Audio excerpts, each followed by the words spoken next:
Listeners, thanks for clicking play on another episode of the spin-off show off of the Jock and Nerd podcast. My name's Anthony, and on this episode, I have on a longtime listener, Jimmy Graben, or as he likes to go by, Jimmy the Geek Graben. I had him on the show because I had him on a Jock Talk one time. I realized he is from the Bay Area. He is a Warriors fan, and if you don't know anything about sports right now, the Warriors are in the NBA Finals against the Toronto Raptors, so I wanted to listen to his perspective on that. But more importantly, he's a longtime listener, and he's written us some fantastic emails with great feedback, really inspiring feedback. So I kind of just wanted to talk to him about his interest in the show, his career. I know he worked in the sports field as a newsroom person. Not exactly sure what he did in the newsroom. I already forgot about the conversation that we had just had. But he did work in sports, and then now he's a high school counselor. So we talked about his career in sports, his career in journalism, his career now in high school counseling, get his perspective on that. Me and him just go back and forth on life because we're both the same age. And then we get into some NBA stuff, some sports stuff, some Golden State Warriors stuff. So he's a really good dude. I enjoyed talking to him. I hope you enjoy just talking to one of our listeners and me and him shooting the shit about all the things that come to mind. Check it out. This is the Jock Spin-Off Show.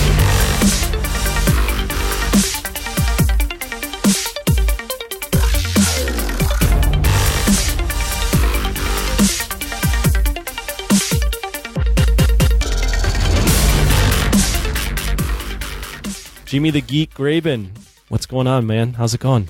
Good, man. Thanks for having me.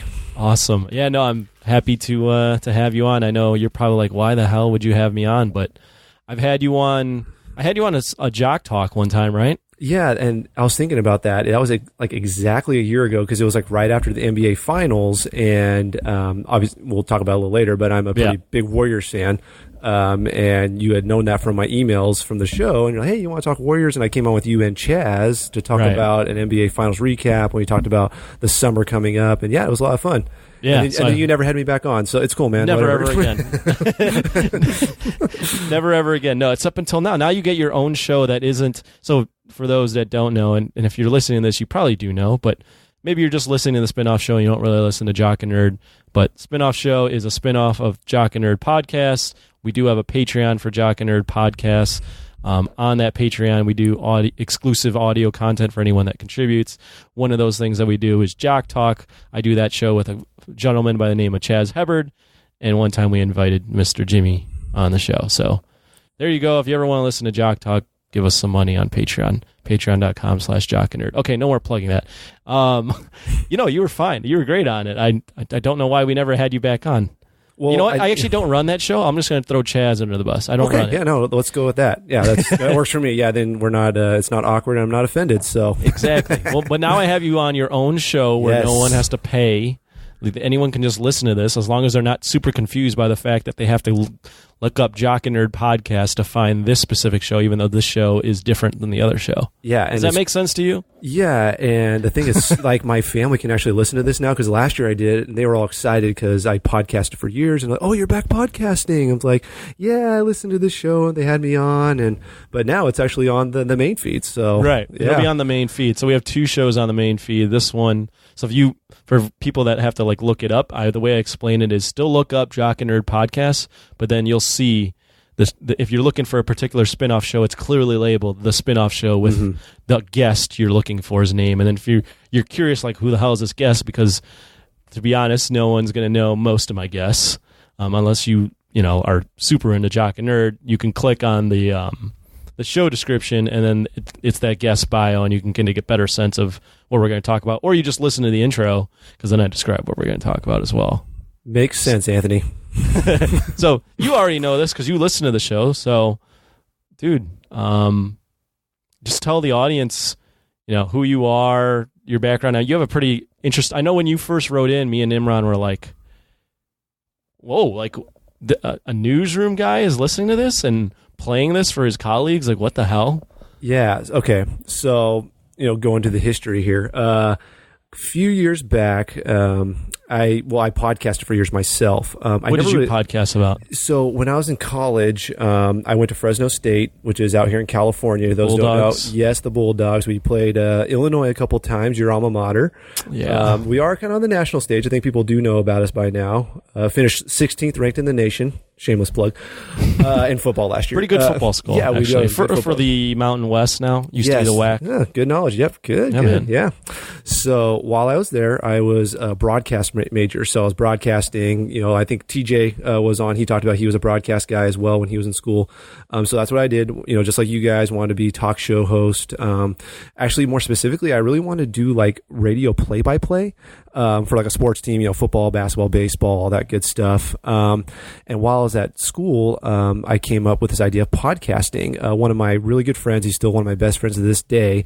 He and I worked together at the school paper, and we started a podcast, and it was called the Red Wave Podcast. The Red Wave is the name of Fresno State student section. Okay. So we called it the Red Wave Podcast, and we'd have 2 episodes a week. We do a postgame and pregame for football. Basketball season, we do twice a week, kind of breaking down the week's action. And then we did that throughout the entire school year. And it was really fun, man. We did that for a couple years, and then we graduated. I ended up working for a newspaper, and on my resume, they saw I podcasted, and they're like, "What's podcasting?" Because back then, this is 08, 09.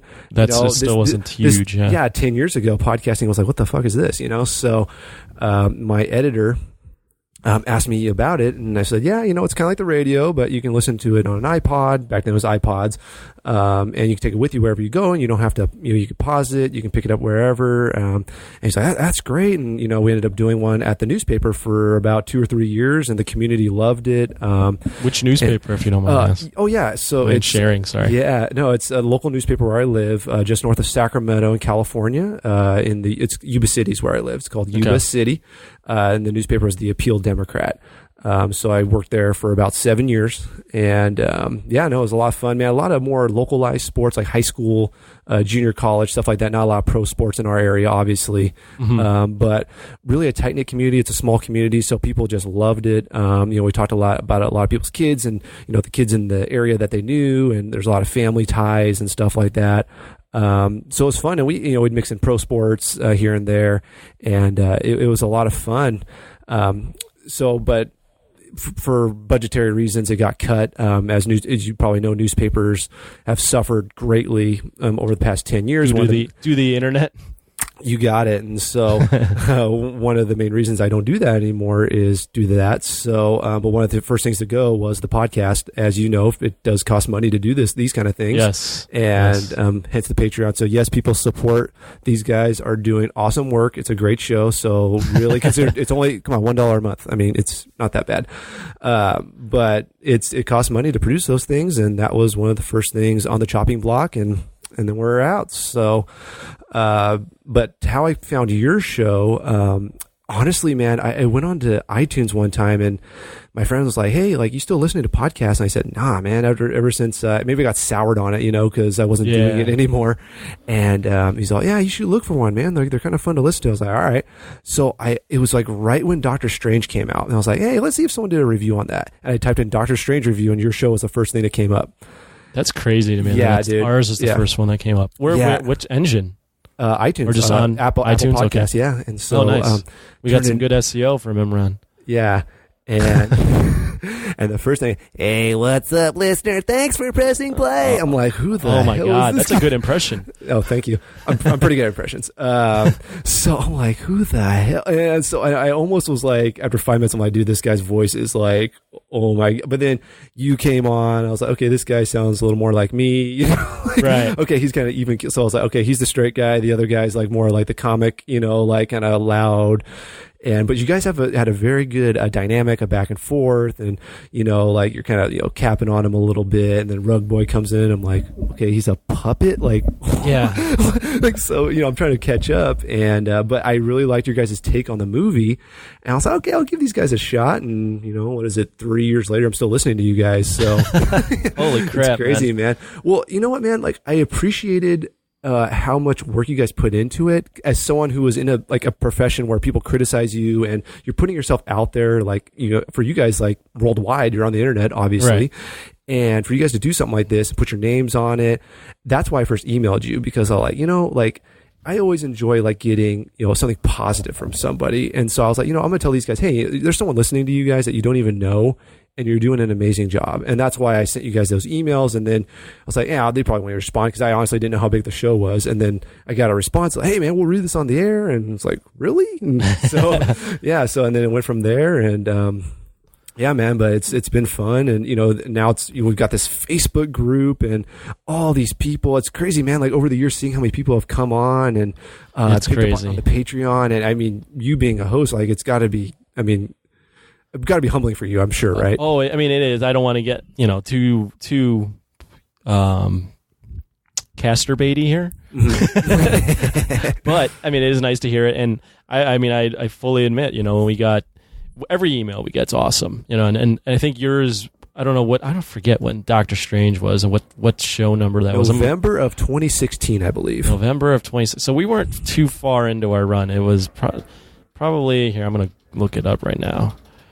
But whatever the case may be, whatever we get emails, it's always great, and we always try to read them online. So there was episode 139, so we were already 100 episodes in. But for whatever reason, your Imran, wow, your email stuck out to us, and I remember reading it and going, wow, like this guy's in a newsroom, and he's from California, and he's listening to our show. It still kind of humbles us every time we get an email. So and just to see how it's grown ever since the beginning, and we always joke around like, who the fuck listens to our show? Why would anyone listen to our show? So it's always nice to hear that stuff, because I mean, honestly, and I don't put in all the back end work that Imran does, but it's a lot. He puts in a ton of work, and me and Rug Boy come in and we record this weekly, and we do other stuff now, but especially Imran, he puts in a ton of work. So it's nice to see that rewarded. And me and Imran both split the cost of the show right down the middle, from the equipment right from the start all the way down to the monthly fees. So it's nice to see it, not taking money out of our pocket anymore, this passion project. Yeah. And the thing that's really cool, man, and I'll tell you this, is like, I'm going to give you an example of something. So you talked about the Planet of the Apes movie, okay? Yep. The newer one. And you did the review of what's the last one? War? Was that the last one? Was that the War? Yeah. Rise? War, right? Okay. Yep. So I had never seen any of the newer ones. I've seen the old ones, obviously, and they're just cheesy as hell. And the Mark Wahlberg one's just fucking terrible. But you were, no, like the new ones are good, and you were talking about it. And I'm like, you know what? I'm going to watch these movies just based on your recommendation. And I never would have gone and seen that movie if it weren't for this show. So that's just a small, like, random example. And I literally went and saw the third movie, like, by myself in the movie theater. My wife's like, what the fuck are you doing? Like, I'm like, yeah, I'm going to go see Planet of the Apes. She's like, why? Because they're reviewing on the podcast, and I want to, like, know what's going on. You want to be a part of the conversation, yeah. Dude, right? And so, like, movies you guys have reviewed, like, I wouldn't go see, but I'm going to go now. Like, actually, I'm a couple weeks behind because I haven't gone out to see Godzilla yet. Oh, okay. Just because I've been busy. It's the end of the school year, and I work at a school. So it's just been super busy and having 2 kids and everything. So it's harder to get out now to, like, go see a movie. But, yeah, as soon as I get out, I'll like get my phone out, and I'll be with a friend, like, why are you getting your phone? I was like, I had to hear the instant reaction, see what they thought, and then here's, Anthony coming on. It was a movie. so like, for Venom, I think is what you said. And so along those lines. It's just funny. And then sometimes I'll be like, all right, did you like it? Do you like it? No, he didn't like it. And, well, you can already guess what Imran's going to like it. Oh yeah, well everything's like, I love this movie. Well, he's gonna like it up until me or Rug Boy make a point that he can agree. Well, he will easily agree with, and then he'll be like, "Oh yeah, that did stink. Yeah, that was bad." Yeah, like Rug Boy's like the harsh ass, like super like movie critic, like Mr. like film school guy. Like I'm gonna nitpick the shit out of this. You're like the middle, and then Imran's like, "Oh, I thought it was great." So everyone's kind of got their. That's a really good impression of him. Thank you. Yeah. So we'll save this for a drop for the main show. But no, yeah, it's funny because I enjoy each of your takes, and I think that's what makes the show so good. Is that each of you has a different take on movies where it's, I don't have to say, oh yeah, that was good. Yeah, you're right. That was good. It's the disagreement's what makes the show. Cause you can't just agree on everything, and even when it's like a great movie like Endgame, you guys aren't slurping it up like, oh, that was fucking great, man. And it's like, no, it had its issues, and and then you guys nitpick it a little bit. I mean, obviously, it's such a huge event, and we all, of course, loved it. But every movie can be critiqued. So exactly, yeah, the variety you guys provide, man, like it's a really good part of the show that I enjoy. That's awesome. No, we try, man. We try not to. The worst thing about, I've listened to other podcasts, and the worst thing is when everyone just has the same opinion. Right, yeah. And no one has their own unique thoughts. They're just regurgitating what each other said. Mm-hmm. So I like that it at least resonates that we're not doing that. Yeah. And I think that's big. I appreciate your feedback. You did mention one thing that I wanted to pick up on, though, is you're now in school because you're teaching. Yes. Yeah. So not teaching, you're a counselor. Yes, got it. Mm-hmm. So I am a school counselor. So it's kind of funny, man. Going back to how I got into your show, your guys' show got me through a lot. I mean, I'm going to say that. I'm not trying to get emotional here or anything. But I remember that email. That was an awesome email. Yeah. I actually took that email. I took like a snippet of it and put it on my Instagram. Oh, cool, man. Yeah, That's awesome. This is awesome. Yeah, and I know I'm not the only one. I know Wes Cranford has talked about his personal life and how the show's helped him get through some stuff. But for me, I was working full time and going to school full time, and my wife's pregnant, and now we have 2 kids, by the way. So just dealing with all that, it was like, okay, like this is my like little escape to talk about nothing, like Marvel movies, like that are meaningless, have no impact on my life. So that was just having that every week, like, all right, Monday morning, I'm going to drive to work and listen to the podcast, or it's like, doing my yard or going to the gym, I got the podcast, to listen to, and I always look forward to it every week. And I mean, now you guys are pumping out content like once a day, it seems like. But when it was first starting out, it was like, oh, wait a week, and I got the new podcast, and yeah, man, it was just now it's like part of my routine. So that's awesome. Yeah. How do you find time? Do you listen to other podcasts? Only because of you guys. So you told me that you're a big Rogan guy. I am. It's the inspiration for all the show, and I picked up on that. So I was like, oh yeah, I'll check out some Rogan. And I'm like, he's the guy from the Man Show, right? Because I don't watch UFC, man. Like I'll be honest with you. So I know him as he used to be on the Man Show. After it was Kimmel and Adam Carolla, it was him and Doug Stanhope. So you told me he had a podcast. I was like, oh, okay. And so I checked it out, and he's got a lot of cool guests, man. Like, cool guests. Recently, I listened to one like Kevin Hart and Russell Brand. We're on recently. The one Travis Barker was really good. So I'll mix him in with you guys, and then some sports talk. There's a Bay Area sports station where if like I miss the show, it's like they'll put their radio show on as a podcast kind of thing. That's what a lot of sports shows are doing now. Yeah, but like straight up podcast, it's literally just like you guys and a little bit of Rogan every now and then. Yeah. Jeez, dedicated. Oh yeah, man. You listen to all the spin-off shows too? I tried. It gets busy though. Like so, like the one if someone I know like TJ. Like, oh yeah, I'm gonna listen to that. Mm-hmm. And then you had Ren. I was like, okay, like what the hell is this? Phone sex operator. Oh yeah, I'm listening to this shit. And it was super interesting. So if it catches my eye, yes. That's what it's meant to be. It's not supposed to be like you. I mean, if you listen to all of them, great. But you're supposed to kind of just pick and choose the ones you want. Yeah, no, I've listened to probably half. So like, but it's like, honestly, man, like I'll work through your guys' show for the week, and then I'm already back again. I'm like, shit, like I'm trying to catch up, and I'll get busy with stuff, and I'll have time to listen. So, but yeah, I'm listening. I mean, to some form of the podcast almost every day. Gotcha. Cool. Yeah. So you're a counselor. I was about to say a camp counselor. That would just be completely demeaning. Are you off in the summers? Yes, I am. So my wife's a teacher as well, and that was one of the big. Oh wow, that's awesome. Yeah, so that's one of the big reasons I switched that profession was to be with my family on breaks, because I grew up with my father was a teacher. He retired about 10 years ago, so I grew up with that. Having my dad home over the breaks and going on vacations and stuff like that. So it's kind of like a way of life for me. Mm-hmm. And so when I was looking at career changes, a lot went into it, but one of the big things was being with our kids and my wife, having the same breaks and all that good stuff. So that was huge. and it's been great. So I work a little bit more. We work an extra month. So even though school is out right now for us, I still am working. Really? What do you have to do? With high schools, man, there's a lot of registration, getting the kids in the right classes. We have summer school going on, posting of grades, a lot of tedious shit that takes a while, and it saves you a lot of work when you come back in August when school starts. But yeah, so a lot of just like data entry and stuff like that. Not a whole lot of like counseling with kids per se, but it's that housekeeping stuff you have to do to get ahead. What's it like being a counselor? Because I remember, how many counselors are at your school, first off? I'm one of 4.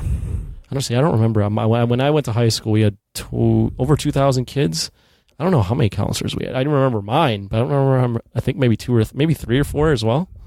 But, okay.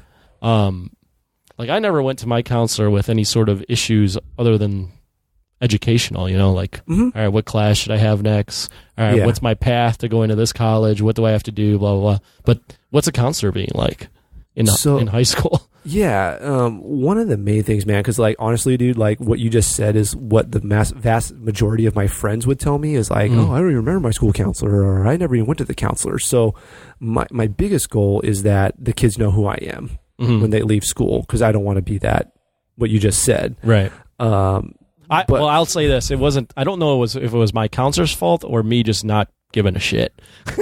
Well, but as a high schooler, you're a kid, Right. So it's that's true. I don't know what I don't know. I don't know that that's a resource. Yeah, and that's the thing is we're working with it's not just the low performing kids, because obviously you went to college and you're very successful, so I'm assuming you were a good high school student. I was a pretty good high school. I was one of. So I'll say I don't want to talk too much about myself, but I was one of those high school kids that it just came easy for in terms of school. So I was lucky in that sense. Yeah. And that's the thing is we're working with kids like how you were. We're also working with the low-end students who really struggle. We're working with the kids with learning disabilities who are in special education. So they're on what we call an IEP, and I don't want to get too much into educational jargon on a nerd podcast, Jock and Nerd podcast. But this isn't this is Jock and Nerd, but this is the spin-off show, so we can get educational. Okay, cool, man. So kids on an IEP, so that's what we call an individualized education plan. So it means they have a learning disability, basically, to put in layman's terms. And every kid that has a learning disability has their own IEP? No, they do not. And so that's the thing is they have to get tested, and it's a federal document. So it's you really have to dot your I's and cross your T's and do testing. And it's a big deal for them to be on that IEP. The thing is, a lot of them get tested very early, in elementary school, because that's when they're identified that, oh, hey, this student really struggles with reading. So you could be, algebra, geometry, you're a whiz, but reading's a hard thing for you. So you can have what we call a specific learning disability in one subject, but you're totally fine in all the other ones. So the IEP is a very broad strokes, and then it also covers those students who are autistic, the students who, the way we describe it is in life, they will never be able to live on their own, if that makes sense. Right. So, it's a wide array, man, of students. I always found it. Yeah. What do they call that program in your school? It's got a couple of names. So the umbrella is what we call, special education is kind of like the main umbrella, right? Okay. So, within special education, you have different categories. Okay. So you have what we call, there's a lot of acronyms. So I'm going to throw a lot of acronyms at you. That's what we do in education. Yeah. So RSP students. So that's Resource Specialist Program. So that's kid I'm talking about who I just mentioned has one specific learning disability. There's this one area in school where they really struggle, but they're mostly in all general education classes during the day. So that's what we call RSP student. Next, we have special day class. So that's SDC. Those are the kids I mentioned who, probably will be living with mom and dad, for most of their life, maybe can go work fast food, Walmart, places like that, like a retail job, maybe. But they're really going to struggle to be on their own, if they ever go on their own. And then we have, ED, which is emotionally disturbed. These are kids who academically can be genius, total, smart kids, they get it, but emotionally they're just unstable. They'll have a blow up in the middle of class, they'll throw a chair. So usually they're in a more isolated environment. Where they can get more special one-on-one treatment. Usually they have a paraeducator with them. That's someone who helps out the teacher. so to kind of help curtail that a little bit. So that's just an example of my school. Other high schools like yours, maybe, for example, could have had 5 different categories of special education. It just depends on your school district and what the funding is for and your specialty programs, because sometimes a kid will come to our school and they'll have a disability where we're like, you know what, we don't have that program here to help you, but this school does, and they can still get that service, if that makes sense. So we're just trying to get them in the best place for them to get an education and get taken care of. Got it. Okay.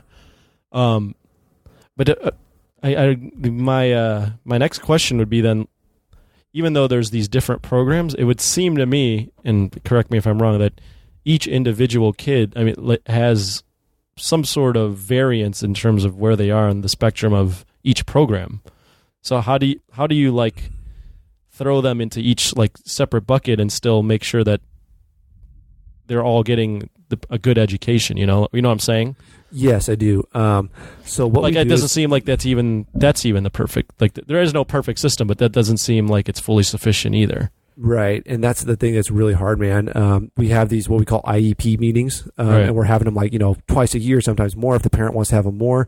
And it's a constant, it's a fluid process, man, like getting them in the right classes.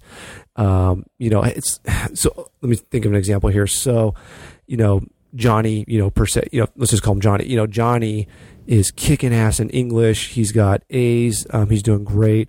Math, dude, he's just struggling. So we're going to put him in a special ed class for math because that's where he's really struggling. But then is he with other kids that just struggle with math? Right. Okay. So he's that's the special day class. So he's in the class with other students who are really struggling in math, and that's their hardest subject. Or is it one of those things where, hey, if we can get a paraeducator in there, someone to help him during class, maybe we can keep him in the general education class and just give him some extra help. Or we can put him in what we call a resource class. We call it study skills. It's almost like a study hall, but it's actually taught by a teacher who can help the student in that subject area. So there's a lot of different ways. It's almost like a doctor like diagnosing something, not to say we're doing the work of doctors, but it is kind of that process of like, hey, what worked before? This didn't work. Okay, let's try something else. And it's just a constant fluid process that you're kind of fine tuning as the kid goes through school. And the bottom line is you're just trying to help them learn the subject area. And my job as the counselor is to get them that high school diploma. And that way they can either go to college, military, job, whatever it is that they want to pursue. Now, is the diploma, is the prerequisites to get the diploma, the high school diploma, different for special ed kids? No, and that's the thing, man, is they're meeting the same requirements that a gen ed kid, as Tony's meeting when he's in school, the high end honors kid, has the same requirements as the low end special ed student. Okay. So that's why you really are working hard to get this student in a place where they can succeed. Now, is Johnny going to be taking the same honors class as maybe another student? Well, no. I mean, they're going to be taking, maybe a gen ed English. Maybe it's not college prep. It's just more like subject areas that they have to hit. It doesn't have to be the same exact class. Got it. Okay. Yeah. What's some of the toughest things to deal with as a counselor? Man, especially where I work, it's a very low socioeconomic area. Okay. So I'm dealing with a lot of students who are first generation. No one in their high school has ever even graduated high school, let alone gone to college. Their families, you mean? Yeah, their families. Yeah. So in California, I don't know, you're out in Illinois, but in California, we have a lot of Hispanic immigrants. Okay. So a lot of families don't speak English. The student I have may be the first member of their family to even attend a public school in America. So we're helping these students bridge that gap because a lot of times, man, you're like a pseudo parent because their parents don't know the school system, how to get to college, how to apply for financial aid. Right. Any of these things, you don't even know, man, the number of kids I sit down with and I have to go through their parents' tax return with them. Because their parents don't even know, man. So I'm sitting down doing a FAFSA. You remember having to do the FAFSA when you're in school? Yeah. Yeah. So I'm sitting down with these kids all right, let's do this, So we're going through how much the mom and dad make, and filling out all the information, getting social security numbers. Sometimes they don't have a social security number. So there are those DACA students who they're dreamers. I don't know if you heard that term, but plenty of times. Okay. Yeah. So, I'll tell you, man, it's opened my eyes big time to what, because I'm a white man in America who's had some, let's just say, we have a privileged life. I didn't grow up with the things that these kids had to deal with moving from a different country, not knowing where your next meal is coming from. And I admire them, man. Like they work hard. I have, one of my students came back and saw me. She's at Cal Berkeley, one of the top public schools in the country, man. And she came back and she brought me a T-shirt, the Cal Berkeley T-shirt, and told me how much I helped her. And like, dude, you just want to like start crying, man. Like it's just crazy, like this impact you had on this girl, like who her mom and dad don't even speak English, and now she's going to freaking Cal, man. Like that's crazy. That's amazing. Insane. Yeah, and I know there's counselors all over the country who have stories like that, and it's kind of a misunderstood profession, man. Like a lot of people, we have these conferences and we talk about how like other employees in the school don't really understand what we do. I think a lot of people think it's you're doing therapy, kids on the couch in your office talking about their problems, and it's really not. It's actually not that at all. We actually don't even do therapy. That's a different counselor. We're school counselors. There's so many different categories of counselors that people don't understand. There's mental health counselors. There's family and marriage therapists. There's vocational counselors. There's so many different counselors, and we're just one of them. So yeah, man, it's a very rewarding profession. It's funny. People ask me like, hey, do you miss the newspaper life and being in journalism and doing the sports and all that? And I tell them like, dude, like this job is more rewarding than anything I've ever done, like in journalism. And I'll tell you, like, I'm not trying to brag, but like I've won awards. I've like had opportunities to move on to bigger papers. I mean, I did well in that profession, but nothing compares to like when that girl came in, man, and like gave me that shirt and gave me a hug. It was just like, shit, man. Like, it's just so, and then especially like becoming a father, like, all these kids, I mean, you'll know someday, man. Like, it's just someday. Yeah. So yeah. I know we got to talk about that. Like, how we're the same age. And that's one of the subjects I want to talk to you about. Anyway, I'll come back to that. But talk about anything, man. Yeah. So what are your thoughts on that? Well, go ahead. Finish your thought. Well, just being a father just changes your viewpoint on these kids and working with them. And it's like, they're your kids now. And you want the best for them. And so, yeah, man, it's great. And then the summer vacations, like you said. So, that's nice too, right? Yeah. And you still get paid year round because you get a salary, probably. Yes, I do. Yeah. Yep. So, what are your thoughts on all the DACA stuff that's been out in the last couple of years? Trump was trying to phase it out, right? Oh my God, we're gonna get political, Tony. Come on, man. We don't have to stay too long on this. No, we're good, man. No, I just when you're in a closed door office with this student who's crying and they're embarrassed to tell you I wasn't born here, like just put yourself in that situation, and you have to tell this kid, it's going to be okay. Like we're gonna find a way for you to get through this, okay? But that kid's like put his trust in you or her trust in you. You've been with them for 4 years as their counselor, and they're coming to you like, I don't know what to do. So that's where I'm at, man. Like, I mean, I'm a big supporter of it. I mean, hopefully I don't get in trouble for saying that on the show. I'm just going to say I don't think so. That's how I feel, man. I love these kids. I'd do anything for them. For people that don't know what DACA is, just can you give like a quick summary of what it is? I honestly, Tony, I don't know the exact acronym, but basically Deferred Action for Childhood Arrivals. I got it pulled up. You the man. Okay, so I got a computer in front of me, so you probably do too. But I can look up stuff. Don't worry. Okay, so these students basically, I'll kind of do a very, very Reader's Digest version. Yes. But these students they were not born in America. In my case, they're mostly born in Mexico. So they don't have a social security number. So the DACA program, or the DREAM Act in California, we have the California DREAM Act. I don't know what Illinois has or any other states, but we have the DREAM Act. So we have a program where they can still get financial aid without a social security number. Got it. And so that's our program, and we're big proponents of it, and we're supporters of it. And we have people who actually come to our campus and help those students get their financial aid done, and they're bilingual.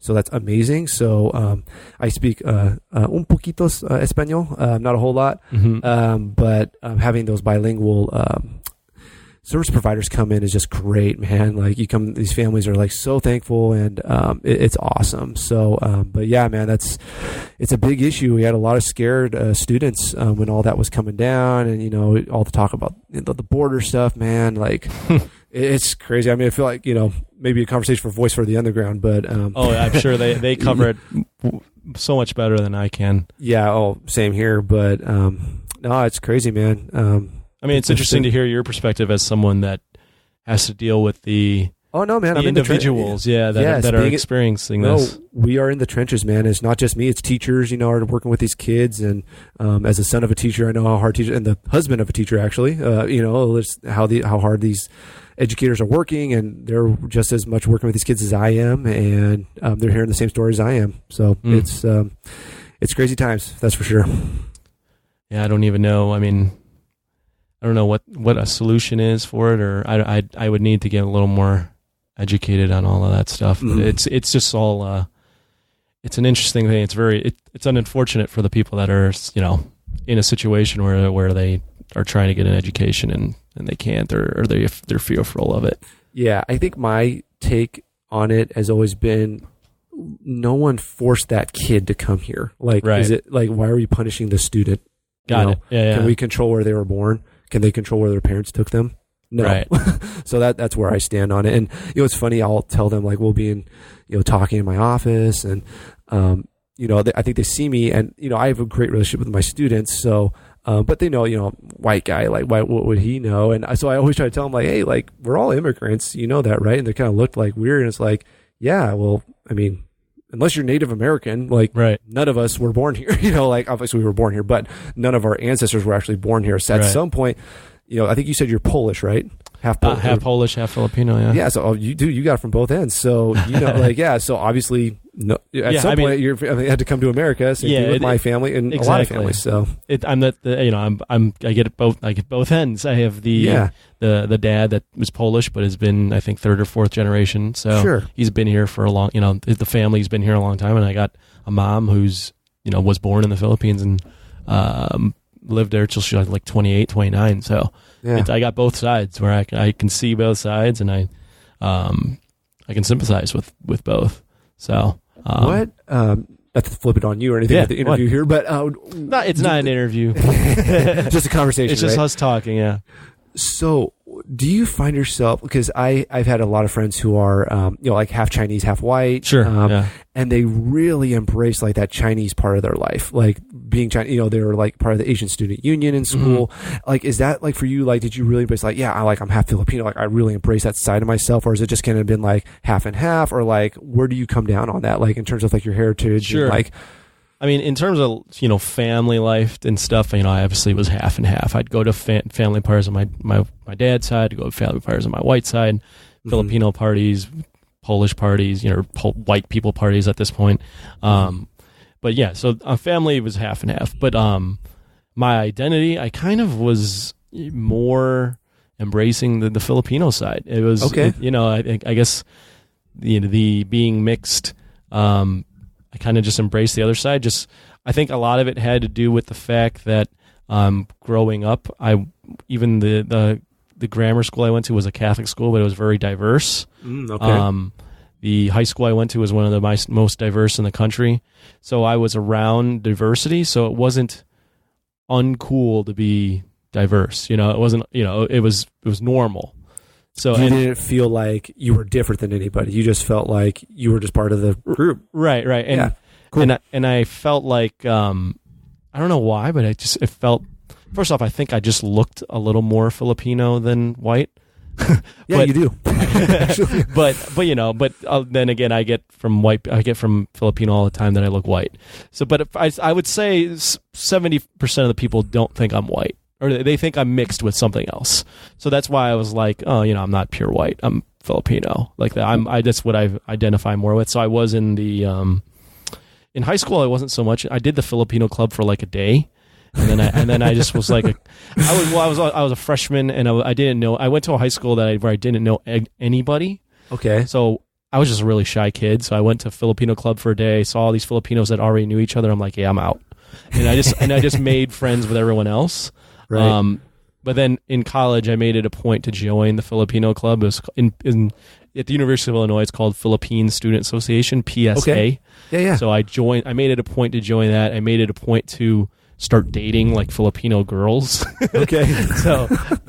So then from then on, it was just like, yeah, I'm like Filipino. Now that I'm like out of college and stuff, I don't really identify being both. I'm just me. I don't really lean one way or the other. I mean, I still have a lot of Filipino tendencies, but I also still have like a lot of white tendencies too. So, but I definitely went through a phase where I was like, I'm Filipino. I'm in the Filipino club. I'm gonna marry a Filipino. I'm gonna embrace all of this, and they're lucky to have me because they're gonna get a little bit of white in them too. Yeah. Dude, it's so funny. Another per your suggestion, I watched that Crazy Rich Asians movie. Oh yeah, and it's a great film, man. It's good. Yeah, and it came on HBO. So I watched that a couple weekends ago, and I was thinking about how you said. When you go to the Philippines, you're just like, yeah, you're not really Filipino, man. Like you're halfway. And being from America, double that. It was like, oh yeah, he was right. It's just like that movie, Exactly. Like, it is just like that movie. Yeah, if you weren't born in that country, it's like you're looked at, kind of as an outsider. I think for sure, if I would have grown up, let's say I would have grown up in like the North Shore burbs of Chicago, which is very white. I think I would have.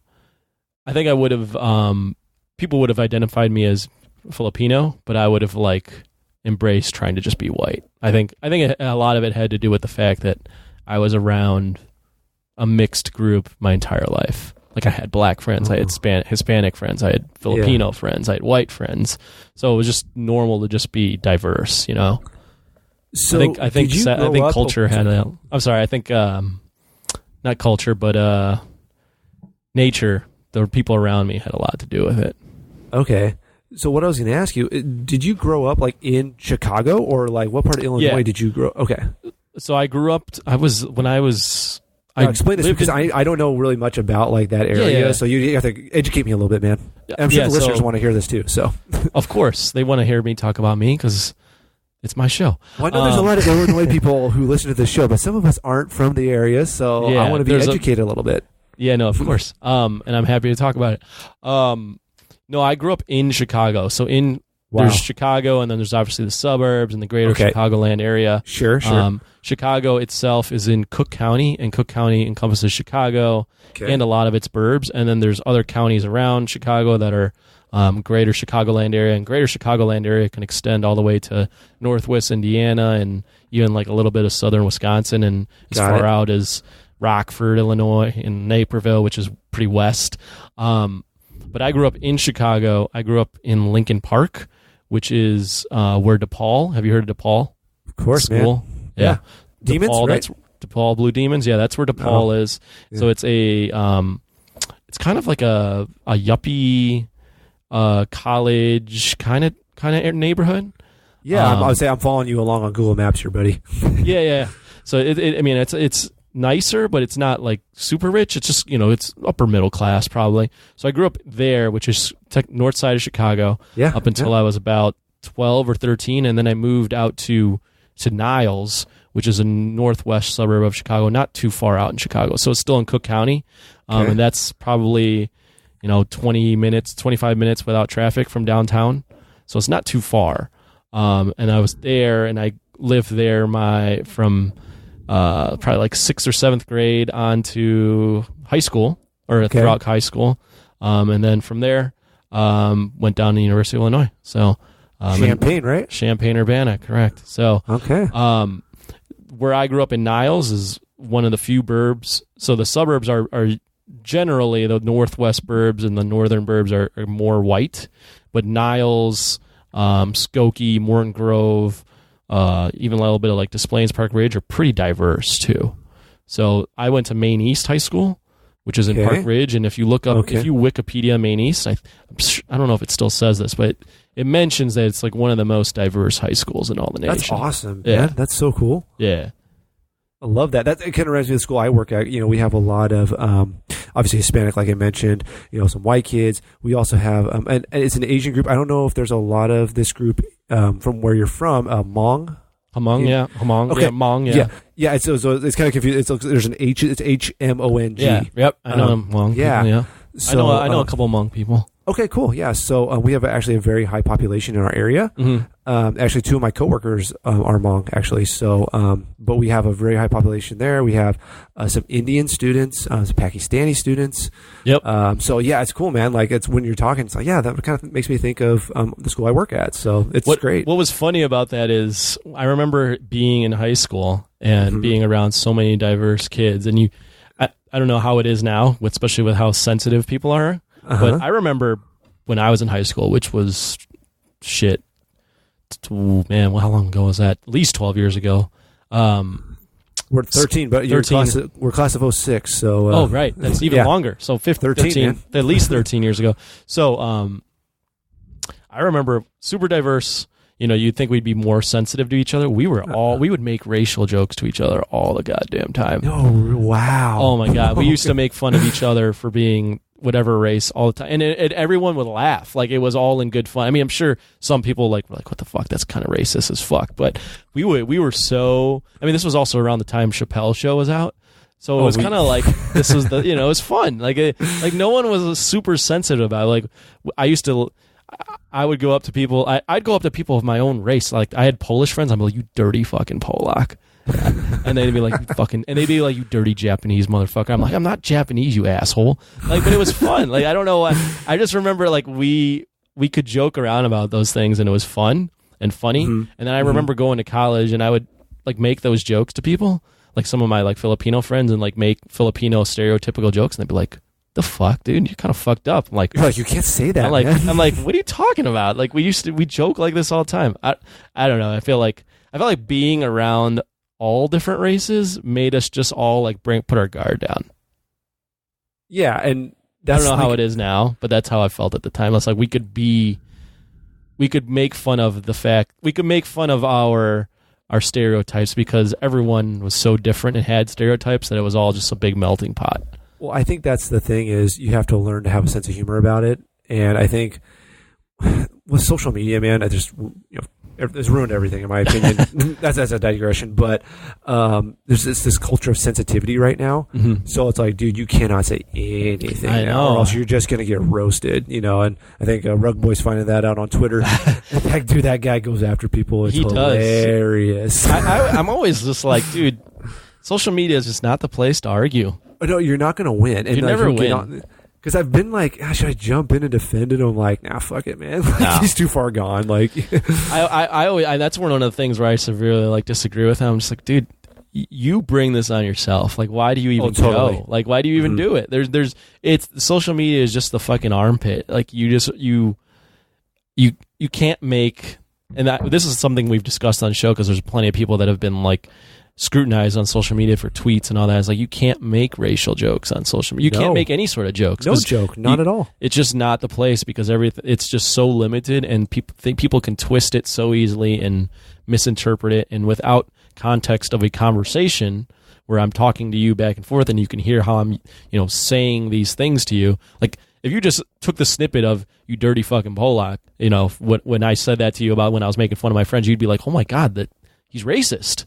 But like, no, right. I was saying that to my Polish friend because we had this, like, where I'm Polish as well, and we had this rapport and blah, blah, blah, blah. But you see, social media doesn't provide that kind of context to a conversation. There's no context. There's no tone. There's no, you can't hear, like you said, you can't hear the person saying it, so they're going to take it as is on a, written on a screen. Right. Oh, what the fuck? Like, what did this guy just say? And then here come the hounds are coming, because that's Twitter. It's just everyone gangs up. That's how it is. It's everyone's going to jump on this person. Oh, Twitter especially. I mean, social media is just bully culture. And here's the thing, like, the things with like James Gunn or like Kevin Hart, like they bring this shit back from, like, this guy tweeted 10 years ago, man. Like, come on, like he posted one thing and now it's like, oh, he posted this in 2008. Let's get him. Right. And it's just that mob culture, it's just that we're in right now. And kind of like a sports thing. My team's the 49ers. They just drafted Bosa from Ohio State, the end. Yeah, and I think he had something like that. He posted something or liked. I don't think he even posted. I think he liked something back like 4 years ago or something like that. And all these people were just ripping him. And granted, the Bay Area is super liberal, and and that's how they roll. But they're just pounding this guy for something he had favored. Like it might have been a Trump thing or something like that. Yeah, so I'll read what happened. Okay, there you go. Okay. A week before the draft, Bosa tweeted out or had some controversial tweets, such as calling Kaepernick a clown. There you go. He expressed support for Donald Trump, which you cannot do. No, God, no. Never on social media can you support Donald Trump, right? Yeah. And then liked a post with some racist and homophobic hashtags. Okay. Well, there you go. But, I mean, even if a guy supports, like, I personally am not a big Trump guy, but he can support Trump. Like, what? Like, it is. No. I mean, like, if his reasons for supporting Trump are, I'm a motherfucking racist and I hate the Mexicans, well, then that's probably a little flawed. But if you support, Trump for other things, then, whatever. Like, it's a conversation. No, like, I live in a very conservative community, so everyone around me is a Trump supporter, and that's hard. I mean, it's not like I'm just like, oh, fuck you, like, you support Trump, like, like some people are like that, like, if you support Trump, I don't even know you anymore. It's not like, I'm obviously not that bad, but yeah, it's tough, man. This culture, it's like we're talking about the political culture it is right now. It's like, well, are you a Trump supporter or not? Where do you stand on this issue? Right. It's like, so binary. Yeah, no, totally, man. Where I'm at, it's like, if you support Trump, like, what is wrong with you?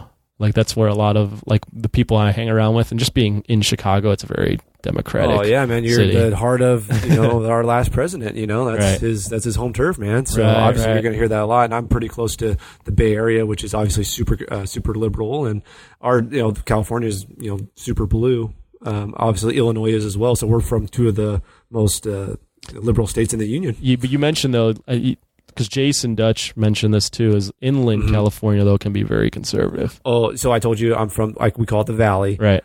So it's very agriculture, farmers, like, super. So like basically from there's a town called Bakersfield. I don't know if you ever heard of Bakersfield. Yep. So okay, so it's just like probably a couple hours north of Los Angeles. So that's like that kind of the end of the valley, and then the top of the valley is Redding. So all that area is just like uber conservative.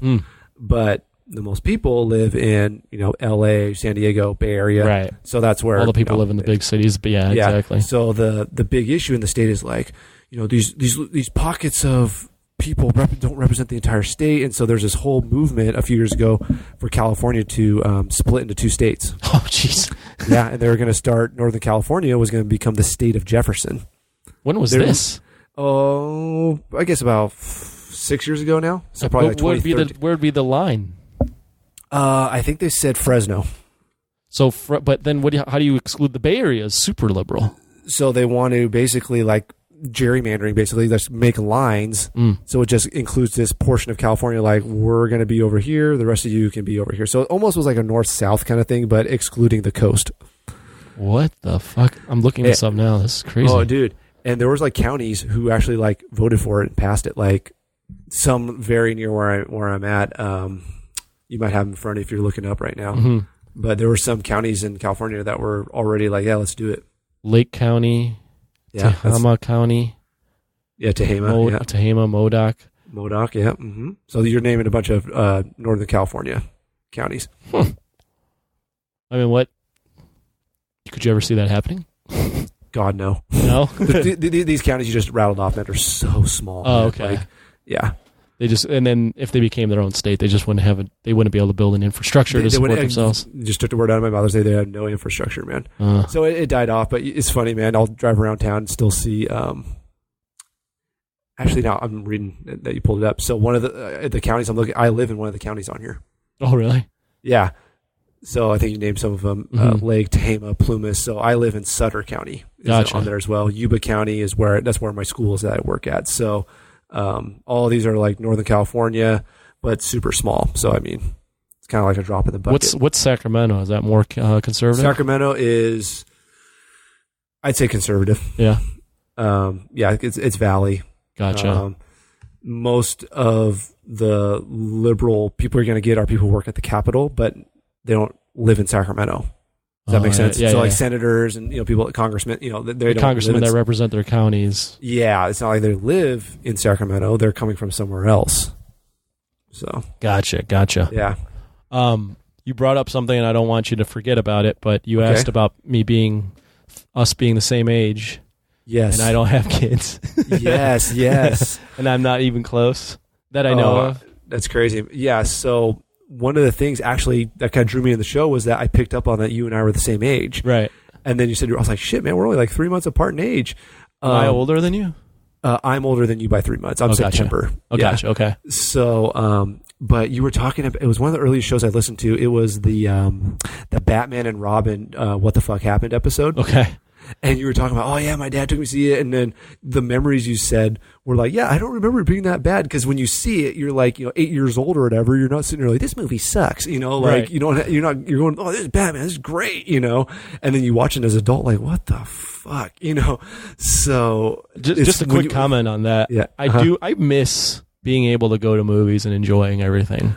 Right. As a kid, I think I enjoyed most everything. Going in as a kid, what did I actually think kind of sucked? I'm trying to think what movie was I like as a kid going, that sucks. Can you think of one? No. So one of the examples, because Rug Boy likes to rip into Star Wars, and he always talks about Episode 1 and how bad it is. And I know it's not the best movie, but that actually is my first one where I was like, I didn't think it's a Star Wars guy. But I'm not a Star Wars guy. That's the problem. And you always say that you're not a Star Wars guy. Even as a kid, I was going, I didn't like that. I thought that was boring. So my thing, and I think you guys, we've talked about this on the show, and I think I emailed you guys about this once. It's always like the frame of mind of when you went to see that movie, like the memory. So for me, I was a 5th grader, like it's Episode 1, like we went for my buddy's birthday party. We all went together, like, 6 of us, like, oh, this is awesome, lightsabers, blah, blah, blah. We had the video game, we had the paraphernalia, like we went and saw it like 3 times, like that's how crazy it was. Cause it was just, Star Wars is back. Like never once was like, this movie's not good. Like you don't even think like that.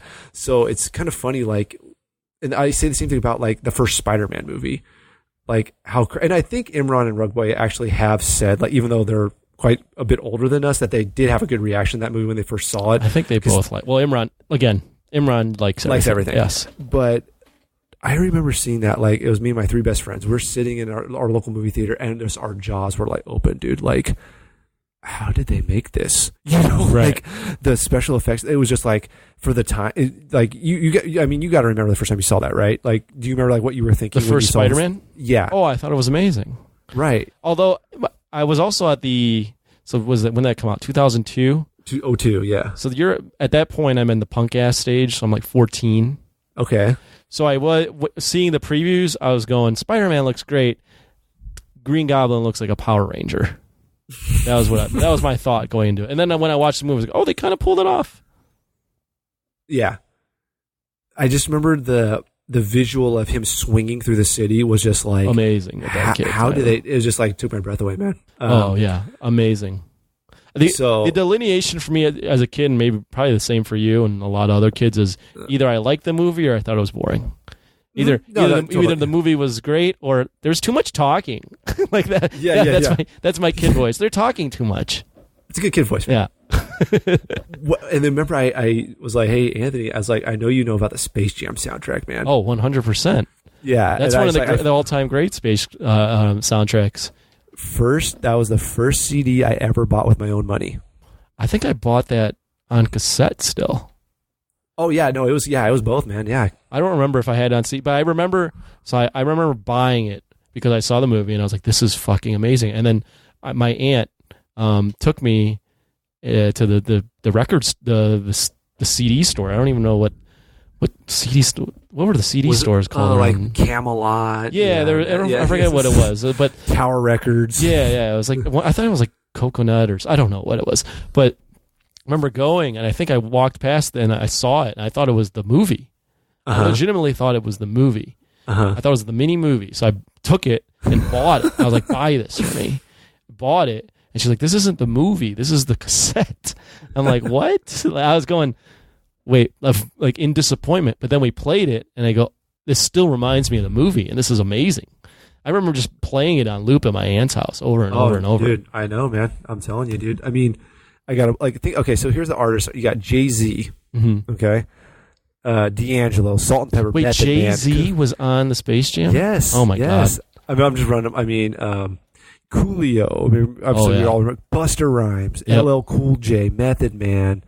I mean, these are just like a who's who of '90s hip hop. Right. You know, so I mean, that's a hell of a soundtrack, man. Oh yeah. Biz Markie. I'm just naming more, but like, yeah, that soundtrack was legit, man. It was great. That was one of my. I remember that soundtrack and the Lion King soundtrack. Lion King is obviously a little. Actually, Lion King wasn't that much earlier than sound. Lion King was I think 94. Yeah, and this is 96. 96. Yeah, Lion King. I remember playing that on loop as well, and just loving that. Those are my two all-time favorites. Can you admit, like, now if they ever do a Space Jam 2 with LeBron James, which I think they will, there's no way it can capture the magic, right? No way. And that's actually one of the subjects. I mean, if we're going to, we have to circle back to the whole us being the same age thing. Oh, yes. One of the things we'll put a pin in it to come back to is my fandom of Michael Jordan and the Bulls, because we have that in common. I have to go through that with you, like growing up with the Bulls in the era that we did. Oh my God. But we'll put a pin in that because we have to circle back to the us being the same age thing. Yes. So picked up on that on the show. So now we're like circling way back, that we were the same age. Now you'll tell these stories like, dude, your Coachella story was amazing, dude. Like it's been my favorite episode of the year so far. Really? Like, no, dude, I just love like your story, man. Like, I was like on a run and I was listening to that, and I like came back and I sat in the backyard like when I was done, and I just listened to it. I was like, it was so interesting to me, man. Like what specifically? I think it was just vicariously living through you of like, because I've always been very fascinated by Coachella. I've had friends who've gone, and it's in California, so I've known a lot of people who've You've never done it, right? I have not, no. Yeah. I'm a married stiff, buddy. Yeah. At this point, I don't know how you would do it. Yeah. But I have known a lot of people. You know, I've known people going to Burning Man, you know, a lot of different things. But yeah, just kind of hearing your stories. And I think just the Fire Festival documentaries, I just watched those and hearing about those. Yep. And I've always been fascinated by like Woodstock and things like that. So just to hear like the first person account of someone who went, and then the stuff with you and the ex-girlfriend, it was just money. So good. I was laughing my ass off. That was great, man. The thing too about festivals is I wasn't a festival guy up until my first festival wasn't until 2013. So I was already way out of college for 3 years. Yeah. You know, right. And before that, you know, Lollapalooza is a big festival that comes to Chicago every year. I had like less than like 20% desire to ever go to that when I was a kid, you know, or in high school or in college. I was like, okay. I was one of those. I was like, well, I don't want to see see music live. There's crowds. I remember there's this local radio station called B96. Okay. And I was in college, and my girlfriend at the time bought us tickets. I was like, okay, I'll go, whatever. Like, it's fine. Like, I do kind of want to see these artists. I listen to them all the time. I went. I didn't drink at all, first off. I think I was under 21, so I was very like, okay, I'm not drinking. Like, I don't do that if I'm not, 21. And I was like, this sucks. Like all these kids are drunk and like acting like idiots, and I'm standing here and I'm with my girlfriend and I couldn't even get in the music, and there's a lot of people and this drive takes forever. So what were some of the acts? Like, who was playing? Oh man, it was like Danny D. Kane, and the headliner was T-Pain. And it was T-Pain, and he auto-tunes. I guess he can really sing live, but hearing him sing without the auto-tune, I was just going, this doesn't sound like the song on the radio. So my thought was, none of these people sound like they sound on the radio. And if they do sound like, is not supposed to sound like this. so I was like, I don't want to do these things. I don't want to go. And then I got convinced to go to it was EDC, Electric Daisy Carnival, but it was the Chicago version in 2013. Okay. And I was like, I don't like EDM, electric dance music, around it, whatever. It's like, I don't like this. My friends were a couple of my friends, not all my friends were going to festivals, only a few, and they told me, yeah, you do. You listen to this radio, you hear EDM, you kind of, you like it, you just don't know the songs. I'm like, okay, whatever. I'm like, but I'm not spending money on this. And the hook was, they go, you should do it one time. The girls are hot. I go, okay, I'm sold. That's all you need to hear. And then ever since, I've been just going because I've actually found myself to enjoy EDM and enjoy the festival culture, and just now I travel to them, and it's provided a ton of memories and put a big hole in my wallet. So it's been great. Yeah, no, it's funny. Like, you'll talk about it on the show, like how you go to these festivals and stuff. And the thing is, Imran and Rug Boy can't even relate it to it at all. Right. So they talk to me about it, and I know they're just like, "What the fuck, dude? What is this guy talking about? Why do you do this?"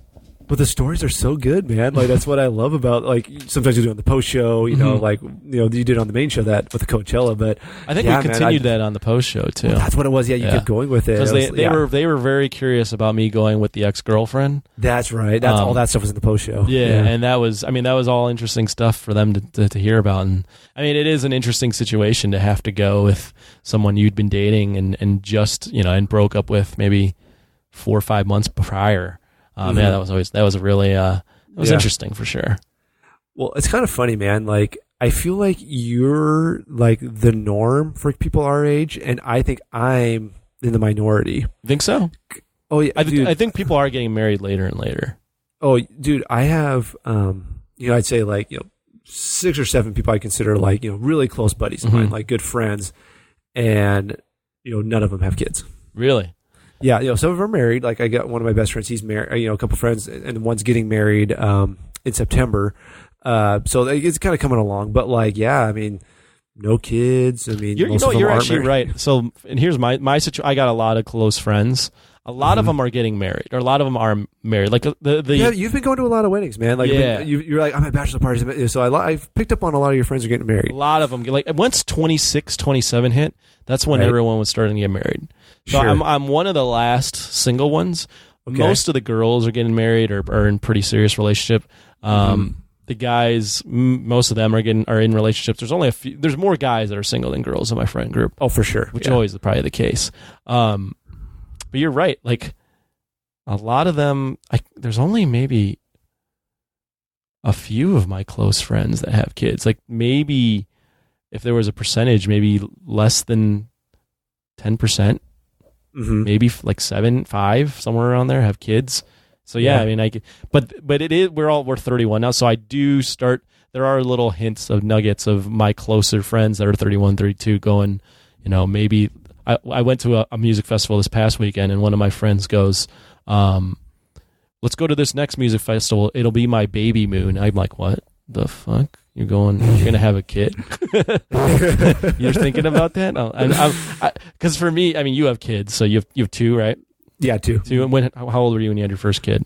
I was 20. I was 29, going on 30. Okay, so you're married? Yes. When did you get married? Got married in 2012. Okay, so you're 25. So yeah, no, I was 24 when I got married. Yeah. Oh, you were kind of young. Yeah, comparatively to my friends. Well, I've been with my now wife, girlfriend at the time, but I've been with her since high school. Oh, okay. So, well, so we've been together for everything. So we've been together since we were 16. So jeez. we're kind of due. Did she go to Fresno? She did not. She went to a school called UC Santa Barbara. I don't know if you've heard of that one, but of course that's I know. Where she went. I watch college basketball. Of course I know UC. Okay, I was thinking you're a sports guy. Of course, okay. So that's where she went. So yeah. Well, first off, props to you guys for keeping that relationship going through college. Thank you, man. Appreciate that. Thank you. You never see that. You never see the high school sweetheart last through college if they don't go to the same school. But I digress. But yeah, when my friends talk, you have kids, and my friends talk, I just think to myself, I'm not even close to that life. I remember holding, a couple of weeks ago, I was at a baptism, and I was holding one of my friend's babies, and I was feeding the kid, like, with the bottle. Okay. And they go, Tony, you got to tip the bottle up. I'm like, oh. And then I'm just like, I'm like feeding the kid. I just go, I'm not even close to this. Like, this isn't anywhere near my life. Can you please take the kid out of my hand? I don't want to drop the kid. I'm like scared. I just don't know what the hell I'm doing. Please get this away from me. But you know what, man? Like, I'm going to give you props because you actually held the child. Like, most guys like you would be like, fuck that. I'm not touching the baby. Like, no, seriously, dude. Like, you don't even know. Like, really? We'll ask people like, hey, man, you want to hold the baby? He's like, no, I'm good. But you actually like fed the baby, man. So I'm giving you major props on that. Okay, but props. But every time someone asks me to hold the baby, I will hold the baby, but I am going, fuck, I don't want to drop this baby. I don't want to drop this baby. Don't ask me to hold the baby. And then the thing is, too, is I hold the baby, and then the baby inevitably cries, and I'm just like, fucking hell, this is like, this baby doesn't like me. Get this baby out of my hands. You know, I want the baby to like me, too, and and the baby doesn't. It's not like a dog. I'm like a dog whisperer, so any dog that comes up to me usually likes me. Babies, immediately I hold them, and something goes wrong. I'm just going, oh, fucking hell. Yo, what did I do? What did I do? Right. It's immediately my fault when it's probably not, but it's just... Yeah, don't take it personally. Babies just cry. My own daughter cries when I hold her, man. It's It's just babies, dude. How old are your kids? One's 2? My son's 2, and then my daughter is 3 months old. Oh, geez, 3 months old. Yeah, Congrats. so thanks, man. Yeah. You're not getting a lot of sleep. Oh, God, no. No? Yeah, well, actually, I shouldn't say that. She sleeps through the night now. Yeah? So what's a good night to sleep for her? Oh, God, dude, she'll go 11 hours. Holy shit, that's awesome. Oh, no, I know people are like, we fucking hate you. Like, they tell me, my wife, like, we hate you. Because, like, most kids, it's like, some kids, it takes them a year to sleep through the night, man. So I've heard everything. We've been very fortunate and blessed that our kids sleep through the night, man. Like, it's crazy. You doing the, do you swaddle the kid? Dude, with my son, yes. With my daughter, though, we haven't had to do that. Really? She just sleeps, man. Like, put her down, good. Wife feeds her, down for bed. She's just good. Put her on her back? Yeah. And she doesn't, you're not worried about her turning over or whatever? No. She has a little, it's not a swaddle, man. It's called a sleeper. Okay. So it kind of basically immobilizes her arms and legs. Right. So she can't really roll over, and she sleeps fine like that. Okay. So, yeah. Yeah, I've learned about these things through my friends, and I'm just going, oh my God, it's fucking freaking me out. Like, don't tell me about this shit. Yeah. Well, okay, so I have a buddy who's he's getting married in September, and my wife was asking him, like, hey, how long are you guys gonna wait, for kids? And he's like, well, I think it's gonna happen pretty quick, because he's like, I'm not getting any younger. So my question is, like, do you ever feel like, oh man, like, do I need to get married? Like, is my clock ticking here? Like, does that ever cross your mind, or you're just like, I'm good, man. Like, I'm living my life I want to do, or like, what's that like for you? I think that it comes and goes. There are times where I'm like, man, should I start thinking about getting serious? But then I'm like, but I don't want to just get serious. Like, I don't want to be like, just to do today. I'm getting serious. Like, I don't want it to ever be like that.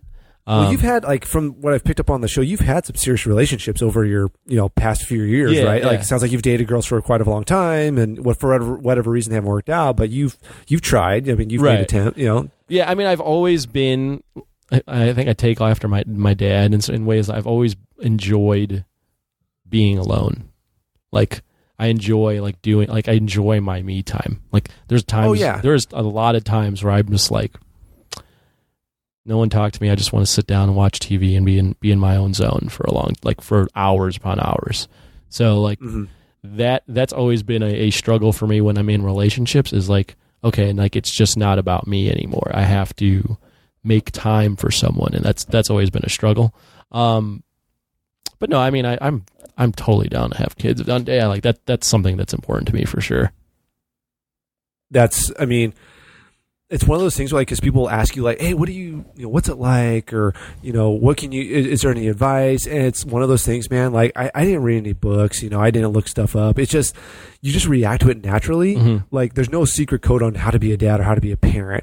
And kind of circling back to the counseling thing, I'll be honest with you, I've had, teens who have been pregnant. I've had, students who, female students who've been pregnant, or one of my students is the father.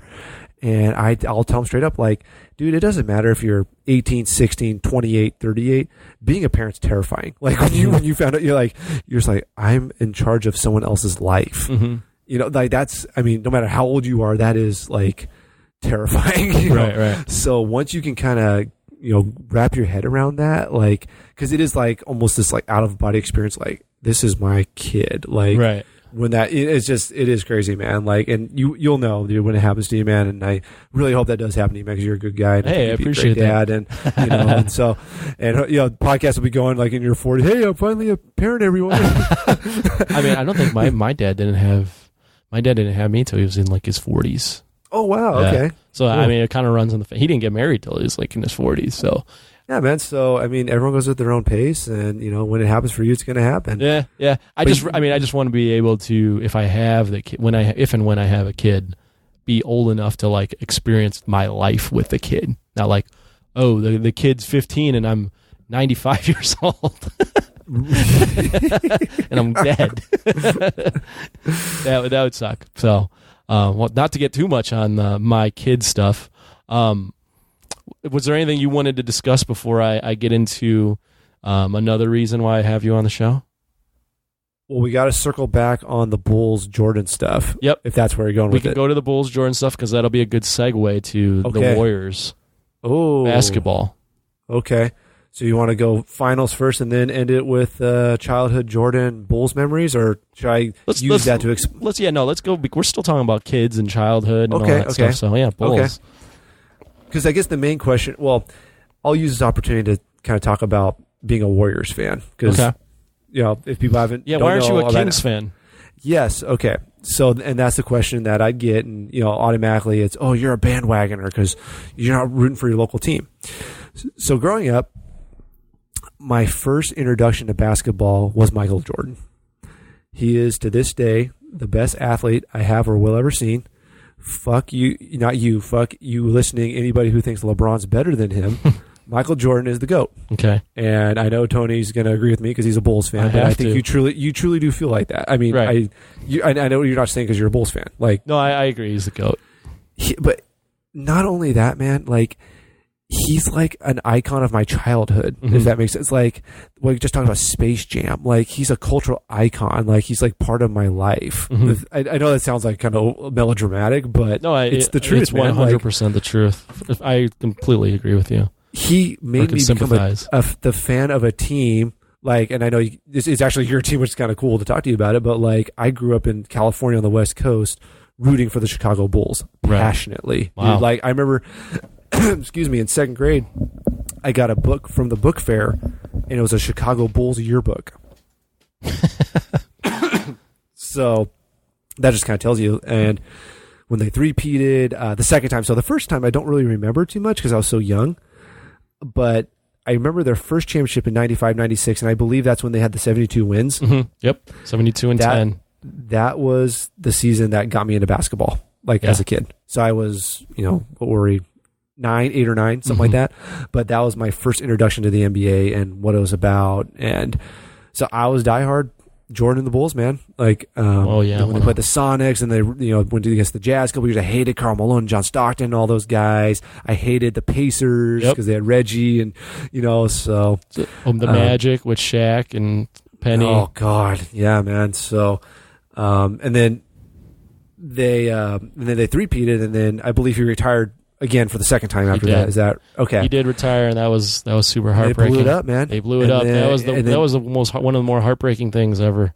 And so that happens, and so no more Pippen, no more Jordan, no more Pippen, no more Kukoc, no more Luke Longley, Ron Harper, all those guys, all gone. Let me interject real quick before you. Sure. I just because it's relevant to what you were talking. So I also obviously. Huge Jordan fan. I got into the Bulls. I don't remember the first three-peat. I was also the same age, so super young. I started getting in the Bulls 93, 94, so I remember them getting eliminated by the Knicks. And I remember the Jordan coming back and then being heartbroken because they got eliminated by the Magic. That's right. But I do remember the three-peat, and Jordan was amazing and an icon for me and part of my childhood. And then looking back on it now, I realize even just how much greater he was. Even, if there was even, if you could look back on something from your childhood and be nostalgic about it, and then look back and be smart and be like, wow, that was actually amazing. That just doubles the amazingness, But the little side story. So I remember being so into the Bulls that the second season, the last game of the regular season, they were 69 and 12, and they were playing the Knicks, and they were going for back-to-back 70-win seasons, and they lost to the Knicks in the last couple minutes. I remember that, man. They went 69-13. I went to bed that night, and my mom was putting me to bed or whatever, and I started crying. That's amazing, dude. I started love that. crying, and she was like, "Why are you crying?" I was like, "The Bulls lost to the Knicks and didn't go winning 70 games." I just remember amazing. that crying then, and I used to cry that during those seasons when the season was over. When the Bulls won, I'd go, "There's no more basketball till October." Wow. Yeah, I was crazy into the basketball back then. I love that, man. Yeah, continue. No, well, it's funny. I was the same way. I remember my dad introduced me to baseball, and our team is the Giants, San Francisco Giants. And not the A's? Fuck. No. So I remember, like, my dad was teaching me how to watch baseball with him. And I remember the Giants lost, and same thing. I cried, like, so bad. Mm-hmm. It's like a regular season game, dude, like middle of July. My dad's like, "Son, there's 162 of these. You might want to calm down." Like, he had to explain that to me because I didn't know. I was like, "They lost, though." And it was the same kind of thing. I'm crying in bed. They lost. I think it was like a close game. They probably lost on a walk-off to the Padres or something like that. Right. And I was just so upset. Game like 62. Exactly, yeah. And they had to explain it. And then, the scope of it, like, yeah, it really doesn't matter, man. There's like so many more games. But that emotion, like you're talking about, like when you're a little kid with sports, super raw. But anyway, okay, so, the Bulls get disbanded. So I'm like, well, now who do I root for, So there was a kid on my street I really looked up to. He played sports in high school, and like he got me into like trading cards, and for the kids listening, there's little cards with players' pictures. Like, trading cards aren't even a thing anymore. Right. But I had boxes and boxes of baseball cards, basketball cards, football cards, all kinds of cards, and he's actually the guy who got me into it. And he was this big Warriors fan, and his favorite player was Chris Mullin. And I was like, okay, like, yeah, like, who are the Warriors? Because I only really know the Bulls, and, whoever the Bulls are playing, it's just all Bulls all the time. And he's like, yeah, like, they play in the Bay Area, like, same place, because I know you root for the Giants. It's like, they're like the Giants basketball team. I was like, oh, okay. So, and they had Latrell Sprewell. You remember him? Yep. Latrell Sprewell. Chris Webber was on the Warriors for a couple seasons. They had a guy named Donyell Marshall was on the team for a little bit. So, he kind of told me who the players were, and, he was, teaching me about the team. He's like, yeah, there's this team, Run TMC. We had Tim Hardaway. I'm like, Tim Hardaway, like, who plays for the Heat? Yeah, he was on the team, and Mitch Richmond and Chris Mullin, and they were awesome. And I was like, okay, but by the time I was rooting for the Warriors, they were terrible. Right. So I was like, okay, well, now it's my team now. And it was kind of a joking thing with my friends because they were all Kings fans, and that by that time the Kings were playing the Lakers every year. You remember that with Shaq and Kobe, and the Kings had Weber and Mike Bibby and Peja Stojakovic and Vlade Divac and all those dudes, and they were kicking ass. And so, but I was never like, I'm a Warriors fan. Like, we're like dead last in the Pacific Division. We're terrible, 20 win seasons, and I'm like, I'm diehard, man. Like, they're gonna do it someday. And I just had to sit back and watch the Kings be good. And I was like, I'm not hopping on the Kings bandwagon, man. I can't do it. Being a Warriors fan, people now just see the Warriors as this dynasty, and they're great. Yeah. But other than the We Believe team, the Warriors sucked for so long. Oh, so long, dude. Like, they were a joke. No one wanted to play for the fucking Warriors. No, and like, so the only time they were actually like semi good, like they won a championship in '75 with Rick Barry and Nate Thurman and those guys, and that was obviously an amazing team. And I think they went to the finals the next year and lost, even though they had more wins. They actually had a better team the next year and they lost. They had a couple good seasons in the '80s, and then Run TMC like in the early '90s with Don Nelson was the coach. They had a good little run there with the guys I just mentioned. And then, like you said, though, like when I started liking the team, like probably around like probably 98, 99, like they were deplorable, dude. Like they were so bad. And then in 06, 07 is when they had like Baron Davis and Steven Jackson and those guys in the We Believe team, and that's kind of when it turned around a little bit. But then they went back to being shitty again. They were bad again. Yeah, for 5 years. And I'll be honest with you, man. Like, so 09 comes around, and I see Steph Curry for Davidson doing his thing in the NCAA tournament. I'm sure you remember all that. Yep. And I'm just looking at him like, how is this kid doing this? Like, he's $150. He's just his beanpole, and he's just draining, and he's taking out Gonzaga, and they're going to the Elite Eight. And I'm just baffled. I'm like, how is this kid doing this? And I think he came back the next year in 09 for his junior season, and they made the tournament again. And so the draft comes around, and now I'm hearing that the Warriors might draft, and I'm like, oh God, no. Like I'm cool with, like, yeah, he's a good college player, but no, never in a million years. I was like, fuck this kid, no way. And you have Monte Ellis, and people are going, how are they going to play together and all that? Yeah, so I'm sitting here like, dude, they cannot take this kid. Like, no, and sure enough, they draft him. Like, oh my God. And his first 2 years, man, it's always the ankle injuries. Can't stay on the court. I'm like, this guy's a bust. Like, why the fuck did they draft him? So I couldn't stand him at first, because he's always hurt, and he's never playing. And it's like, I mean, yeah, he can score a little bit. I'm like, he's gonna be a 3-point shooter just like his dad was. Like, he's just gonna be a shooter off the bench. Is basically, I thought, was his ceiling. Right. Not the guy that's gonna change basketball. Exactly. And then, comes around to 2012, I think, is the year we played the Nuggets. I said the Warriors. I'm like, I hate when people do that, and I just did it. I think it was the 2012-13 season. They played the Nuggets in the first round and knocked them out. And that was like, Clay was, on the team, Draymond. They're kind of a young team. It was like, they're kind of like when they started kind of coming out a little bit.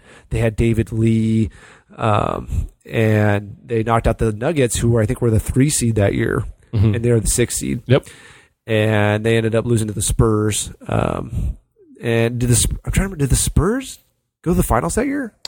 2012-13. I'm gonna guess they played the Heat. I think but I have no idea. When they went to the finals. Yep, they lost to the Heat in that classic series where Ray Allen basically saved them from. That's okay. There you go. Yep. So anyway, they lost to someone a team that could have easily won the title. So it's like, okay, that's a good good start.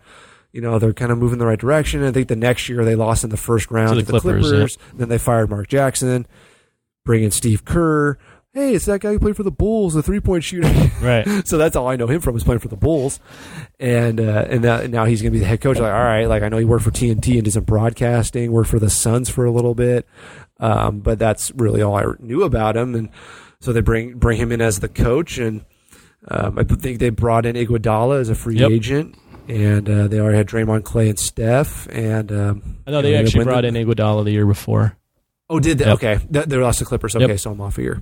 That Clippers series was when they found out that Draymond could play, because Dave, what's his name, got hurt, big white guy, David Lee, and then they started I think David Lee started that season hurt as well, and they had Draymond in there, and they were like, oh shit, like Draymond's the guy to have to start. Like everyone was like Draymond's this undersized 4, like what the hell is he going to do? And David Lee was the starter, and then that's when they unlocked everything when Draymond started starting. Well, yeah, and that was the big thing. I remember that next year was they asked David Lee and Andre Iguodala to come off the bench. Yep.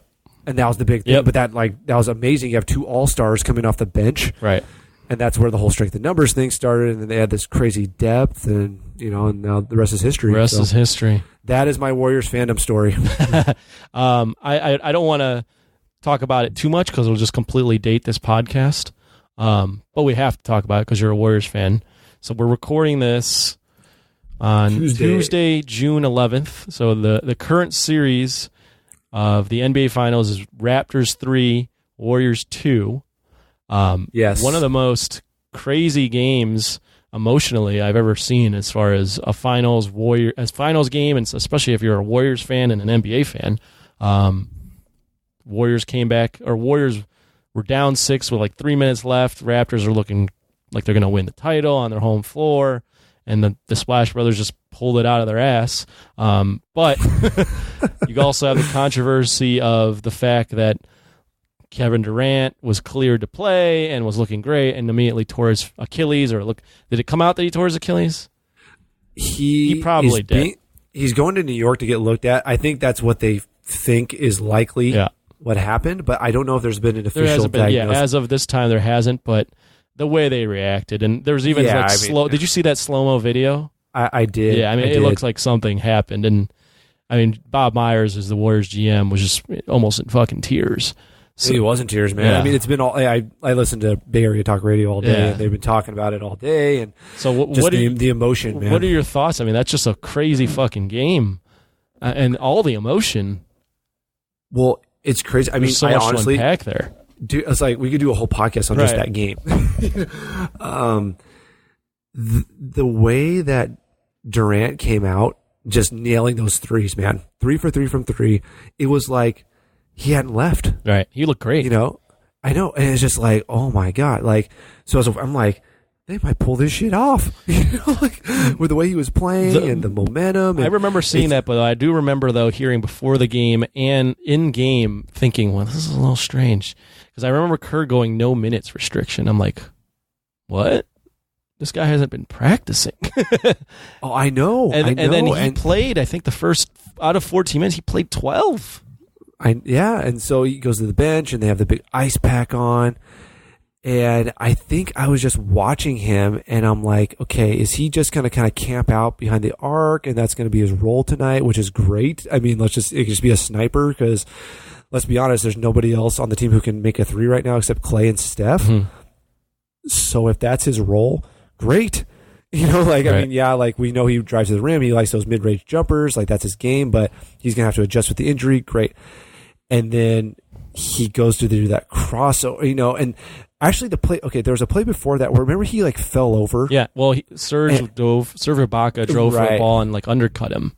Oh, and that's when I was like, oh no. Right. You know, I'm just like holding my breath, and he just popped up. Yeah, he was fine. And after that, I'm like, oh, he's good. Like, okay, we're good. And then the crossover thing happened, and then I see him collapse. Like, oh no. Right. And it wasn't even, you know, there's no contact, and it's same thing. That pressure and just, oh, it's unbelievable. I mean, I don't know who's to blame, but I mean, it's tough not to look at the Warriors medical staff and go, why was he out there? Right? I mean, I don't know from what you're hearing in the Bay Area, but yeah, I mean, I know that he needed, like, they needed him. They definitely needed him, and he looked great for 12, 14 minutes, but from my non-medical perspective, it's tough to say he was ready to play if after 12 minutes of play he rips his Achilles in the same leg that he tore, or he was nursing a calf strain. And like, that doesn't seem right. No, it doesn't. And my takeaway is, we all know Durant wanted to play. I mean, 100%. There's no way and he's, you know, but and there was a lot of like stuff coming out that he, like, some people were questioning that if he wanted to play and if he was just saving himself. So he seemed like he had something to prove, not only to his teammates, but to himself. Well, and this circles back to what we talked about earlier about social media and the pressure and people getting roasted. I mean, we know his, you know, travails with social media over the years. Yes. I mean, some of them are, you know, comical, you know, the burner accounts and all that. But we know this guy is sensitive. We know that what people say bothers him. So he's going to tell, I'm fine, I'm going to play. I mean, he's not playing unless, you know, he wants to. And so, but like I said, it's on the medical staff to, like, you have to save the guy from himself. Right. And it's their responsibility to do that. Now, like you said, we're not behind the closed door meetings, and we're not in that conversation. So he might tell me, I don't give a fuck what you think I'm playing, you know, and so we don't know what went down behind closed doors. And who knows, maybe they checked everything and they thought maybe it was just a freak. Maybe it was a freak thing. Who knows? It's hard for me to believe that. No, there's no way. Yeah. I mean, it's too circumstantial. I mean, it's really? the same exact. It's the same exact circumstance as the last injury. Yeah, and so was there a misdiagnosis? I mean, like you said, we're not medical professionals, so how can we know? And is it ever? And it probably won't ever come out. I mean, they won't release that information unless Durant says something. But I don't foresee anything coming out on it. I mean, that would look real. That would even be bad on Durant's part, because he can't throw. He wanted to play. Like, there's no way that a competitor like him didn't want. He can't just be like, well, they shouldn't have let me out there. No, never. And the only way he could do that, the only way it would look bad is if he said they forced him out there, and there's no way. There's no way. Well, there's no way they did, and there's no way that he would say that. He would never say that, right? Because he'd never live it down. Yeah. But where do you? So then, injury aside, you're a Warriors fan. Yes. You win this game, but you lose Durant. But you win this game that at the end, Kawhi was doing his best Jordan impression to close you guys out. Right. It looked like you were dead on your feet, and you pull it out. Now you're going back to Oracle for the last game ever in Oracle. Mm-hmm. You know, you got to be feeling good about winning that game, and then if you go to a Game 7, shit. I mean, you guys are still the defending champs. Where's your head at in this fucking series? Okay. Let me take you back to 2016. Yeah. I've seen this story before. Right, exactly. I've seen it play out. So no one's going to sit there and tell me, oh, it's 3-1 insurmountable. Because I was that guy in 2016. There's no fucking way the Cavs are coming back. This is over. Right. And I'm here to tell you, like, 73 win season, it means nothing to me because they didn't win the whole thing. And I've never gone back to it. I don't I don't dwell on, or I don't revel in that. Like, I've never even thought about that season. I'm like, nope, they didn't win the title. No, it's almost like they didn't win. I mean, no one even remembers that, that's the record for wins because you didn't win the title. No, it's just like the Patriots back in 07, it's the right? Patriots in 07, and it's the Mariners when they set the record for wins, and then they lost Mariners to the Yankees. in 01. Yeah. Yep. So, yeah, no one remembers the regular season wins. They just remember the championships. Right. Okay, so that being said, I think with that series, though, it was really the perfect storm. It was Draymond gets suspended. I think LeBron and Kyrie both went for 41, I want to say, in Game 5. Like, they both just went, like, ape shit in that game. You go to Game 6, it's in Cleveland. Right, you got the momentum. Get boat raced. Yep. You get boat raced. Boat raced, I like that. And Game 7, that's my sports writing coming out. Game 7 is always a coin flip. Right. And that game was a coin flip. Kyrie made a shot, ball game. Right. So Game 7s are always usually really ugly, too, because both teams are so damn nervous. Yep. So if the Warriors somehow pull Game 6 out of their ass, it's a coin flip in Game 7. So because Toronto is going to be playing with a tight asshole, man. Because they're like, oh fuck, these guys are defending champs. Like, they have the momentum. Like, we've seen this happen before. Like, they're going to be thinking about it, and those Toronto fans are going to be playing, or they're going to be tight too. Yeah. No, I think Toronto's already going. Oh shit! Like, oh no, they had that. They were like, they had that one. It was over. That crowd, Canada was jumping up when Kawhi makes it a 6-point game with less than 3 minutes left, and had just reeled off 10 in a row and 12 of the last 14 or whatever it was. I mean, that game was essentially over. And the thing is too is Toronto's celebrating, and then you have DeMarcus make 2 errors towards the end. I thought that one was actually not a goaltending, but it is what it is. The offensive foul was an offensive foul. No, that's the thing. Was like, at first I was like, you can't call that there, and then I was like, nah. I mean, it was the right call. It was the right call, and it wasn't even one of those where it was. I heard a podcast after where Kedrick Perkins, of all people, they had him on. He goes, you can't call a foul in the like, even if it is a foul, you can't let the refs. I'm like, no, but that one was a foul, bro. You got to call that one. Yeah. So I mean, you had you had DeMarcus Cousins doing his best to blow a game in which he was playing well, and they just didn't. The Raptors just did not win that game, and that's got to be devastating for them too. Well, here's the thing. But the thing is, I don't know where the emotions are, because the Warriors just lost Kevin Durant again, but they won the game. But so a couple things. Like, are they inspired by that? And is it like us against the world kind of thing? And like, they're going to be even more motivated that he's hurt? But to me, it just comes down to, like, I really think the Raptors are just the better team. I think so too. Just because of the depth, and like, I think about it, when they have like 5 guys on the floor, each one of those guys can a 3. Right now, the Warriors have 2 guys who can make a 3. Well, also, I believe I'm not 100% sure on this because I listened to a podcast. I'm just regurgitating off memory, but the Ringer podcast I listened to this today was like they played 20 quarters, and the Raptors have outscored the Warriors in 14 of them, and like tied in 2 of them. Right. So it's just been like they've outplayed the Warriors throughout much of this series. The 2 games the Warriors have won, the Raptors have literally, it's come down to like one shot. The Iggy shot in Game 2, and then the Klay Thompson, Steph Curry shots down the stretch here. Yeah. This one was a 1-point game.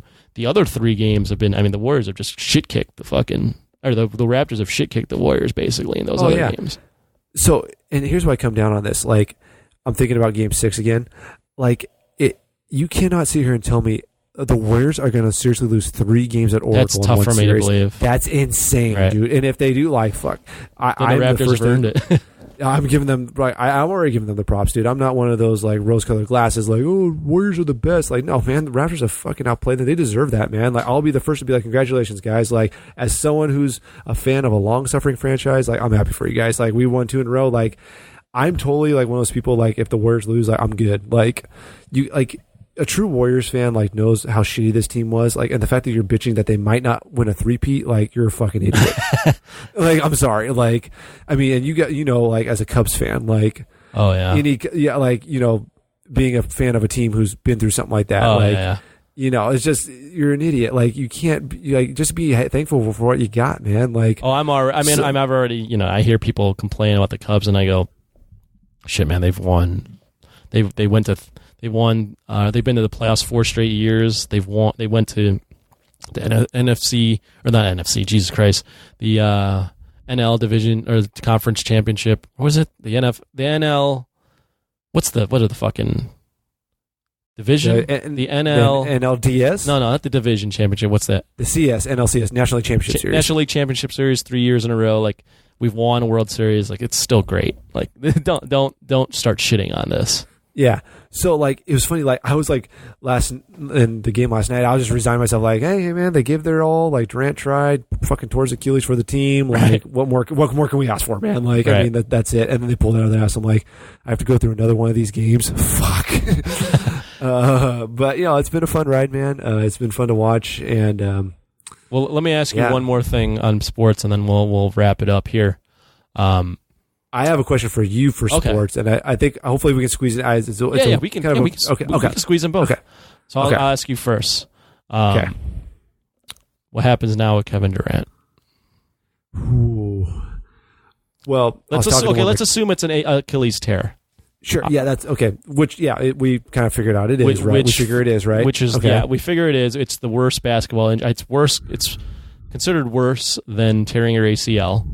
Right. No one ever usually comes back the same. No. The guy that, and I didn't watch this guy play when he came back, but everyone says Dominique came back and was somewhat himself, but even not the same guy. Dominique Wilkins. So it's the worst basketball injury to have. Kevin Durant was going to be a free agent this year. A lot of people thought he was a shoo-in to go somewhere. A lot of people thought the Knicks. Now he's torn his Achilles. Probably going to be, he's 30 years old. He's going to be out for at least a year, and the next year probably he won't be himself until maybe midway through that, if ever. So what happens with Kevin Durant? Well, I was talking to one of my coworkers about this today. We're kind of contemplating this, so I'm glad you asked. I mean, logically, he opts in, gets his, 38 mil? Something like that. I mean, he's going to make over 30 million, yeah. Yeah, so he'll take his player option, stay with the Warriors, because he's going to be out. I mean, like, what did you just say, a year usually takes you to recover for something like this? Yeah, a year. Let's think about Cousins. Like, he didn't play again for another year. Right. So let's do the math. If he's hurt right now, he's out for a year. He's out for a year. So he's out till the finals next year. So why the hell would you go somewhere else? Like, just stay with the Warriors, make your money for not doing anything, and then you can next summer become a free agent and go wherever the hell you want to. That would seem like the logical move, although I've seen a lot of people say that if he opts out this year, teams will still pay him. Teams will still give him the 4-year max. Wow. That's what that's what some of the talking heads are saying. Sure. And then my question would be, and what do you think on this? Like, what is the benefit to that, though? For him? Yeah, to like just be like, hey, I'm going somewhere else now. Well, for him, it would be, it's the guaranteed money. It would also, if there is any feeling of the Warriors kind of, that's pressured him, but we're whispering that they didn't really think he was hurt, because some of that stuff came out. Mm-hmm. Then he might just want to get the fuck out of there. He also might just be like, I want to rehab on my own, and I want to find the best team to do this on my own. But I also want to get paid, and I want to be paid and guaranteed money for 4 years. Like, if let's say he opts in, and he rehabs, and it doesn't go well, and he comes back and he looks like shit, who's paying him next year? Yeah, exactly. So that would be the benefit, is he goes out this year, and team is like, yeah, he's going to be out for at least a year, but it's Kevin Durant, and we're going to make the bet that he'll be fine in 2 years.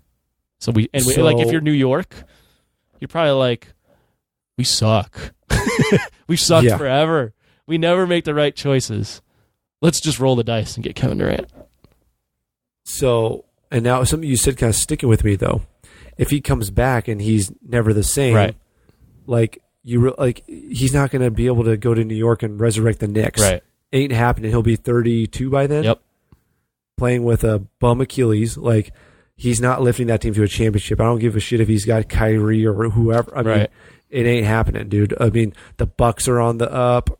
The Raptors, obviously. I mean, I don't know if Kawhi's going to stay. Sounds like he's not going to stay. But you got the Phillies, the Sixers. I mean, there's so many. Celtics, I think, are still young and solid. I think Kyrie leaving will be better for them, honestly. Mm-hmm. You have so many good teams in the East already.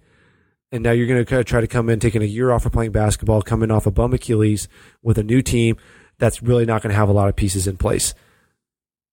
I don't know.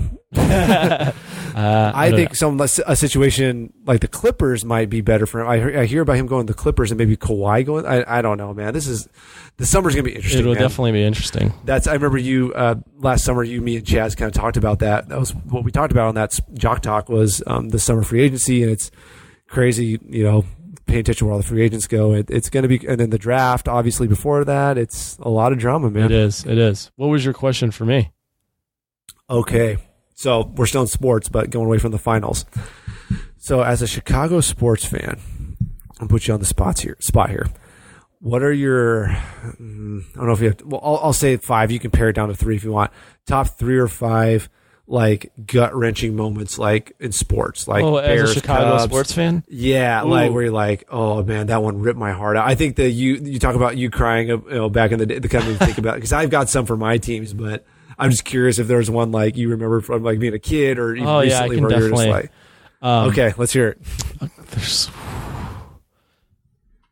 Because I was going to try to make some guesses too. Do you want? How many do you want? Because as a Chicago fan, you can really get into this. I was just going to go 5. If you got 10, go for it. But the 10 will take too long. Okay, go 5. All right. I'll go in. I'll end with the worst. These other ones, I don't know what order I would be in. Okay. And I have a list in my head. I'll see if I'll match you. If I can guess what you were going to say. I was pretty. So this one's pretty recent. Actually, there's 2 from here. Okay. Derrick Rose tearing his ACL. I was at that game. Oh wow! I was at that game. Okay. One of the craziest, most surreal experiences I've ever been a part of. Okay, so real quick on that, I just heard today somebody say that this Durant moment, the only time they heard something worse than this was Derrick Rose tearing his ACL. Yeah, it was terrible. It was somebody on ESPN said that, and I was like, wow, like I didn't realize how impactful that Rose injury was, but to hear you say it now, I was like, wow. Yeah, that sucked. That sucked a lot. Another Bulls moment, them losing to the Heat the prior year. Now, I know that seems from afar like, oh, they should have lost to the Heat. But I was so invested in that team, and I hated the fucking Heat so much. That was the first year the Heat got together. Yeah, I was going to say that was LeBron's first year there, right? And to realize in that Western Conference or that Eastern Conference Finals, about 4 games in when the Heat went up 3-1 and the Heat are just better, and that Derrick Rose isn't ready yet, and that they just don't have enough talent. That was one of the more heartbreaking things ever. Because you were just like, this is good versus evil. This is like the right way to do it. Like the Bulls were the right way. They drafted Derrick Rose. He's a hometown kid. This team works hard. And you got the Heat, who are just the Heatles, building up their team through free agency and just star power. And I was like, this is the wrong way to do it. And they fucking lost. So that sucked. The Bears losing the Super Bowl against the Colts for me was really rough. That was one of my guesses. I was going to say the Grossman team. That was really rough. Again, just being super invested in that team. That team was fun to watch the entire... Well, think about it. That was the first time in your life that they made the Super Bowl. Exactly. That was the first time. Because you don't know the 85 Bears. Like, you weren't alive. Right. So and I think out of all... I'm a Bear. My top 3 are Bears, Bulls, Cubs. But, the Bears, for me, we have season tickets in the family. The Bears have like a really special place in my heart. That's cool, man. Right Bears... So then these are my last 2. Illinois losing to North Carolina in the 2005 national championship game. Oh, good one. I was devastated. I thought, again, that team was amazing. Man. It was 2005. They had one loss all year, right? one loss all year. They lost the last game on a buzzer beater in the last regular season game. I want to say against Ohio State. Ohio State, yep. Okay. Again, one of those things where it's Illinois with like good talent, but then North Carolina had like all these like 5-star recruits and all that, and Sean May was treated like he was fucking Shaq in that game. It was one of those where you felt like it was destiny and it didn't happen. Like we lost. And it was a close game. I remember that game. Man. And then number one. Yep. I mean, this has been redeemed now that the Cubs have won a World Series, but 2003 was the most heartbreaking thing I've ever been a part of. Bartman and blowing a 3-1 lead to the Marlins, losing the last 2 games at home. I just remember. I think I was depressed for like 2 weeks. I remember my dad having to talk to me and be like, "You can't." Like you can't control these games, Anthony. Like there's nothing you could have done. Oh, I'm the same way, brother. Yeah. Oh my god. So those are my top 5 of all time. I love that list, man. That's so good. The ones I guessed were the Super Bowl and Bartman. Yeah, I was like, well, Bartman's got to be number 1. Bartman was number 1. I mean that was like it was just such a fun Cubs team, and like we had Pryor and Wood, and oh my god, it was just. I didn't think the Marlins. You lose that? Yeah, really. Like I mean, and in hindsight, the Marlins were actually the better team. Like they had more wins through the regular season. The only reason we had home field is because they were the wild card team. But they were actually the better team and had a ton of talent on that team. Yeah, but we did blow it. We were up 3-1. Well, it's funny. Making these connections with Chicago, like the Cubs were always my number 2 team growing up because my dad and I watched Cubs games on WGN all the time. Because we get WG, it's a national, broadcast channel, so we would get Cubs games all the time growing up, and I was like really like Ryan Sandberg and Mark Grace and all those guys. So I they were like my number 2 behind the Giants. Like Giants always number 1, but like I always root for the Cubs. And I remember the Marlins knocked out the Giants that year.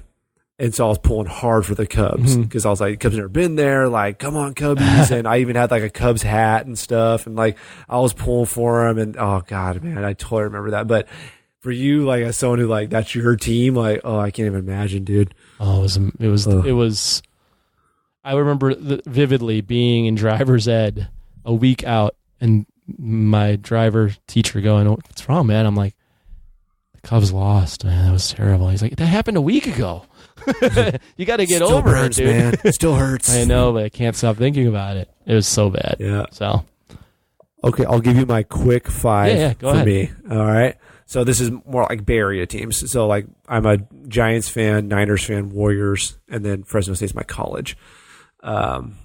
So in non-specific order, because it's like kind of quick, the Warriors pulling the 3-1 to the Cavs. Could have had the best season in NBA history. That one still stings. That stings, but that stings, man. Niners losing the Super Bowl to the Ravens. Oh yeah, with Kaepernick, all that. They had the ball at the 5, first and goal at the 5. Couldn't punch it in. Yeah. Play calling was good old Harbaugh. Giants losing 0-2 to the Angels in the World Series. 0-2. Oh, they were up 0-2. Remember that? In 2002. Oh, 2002. That's right. It was Game 7. They lost Game 6 and 7. Right.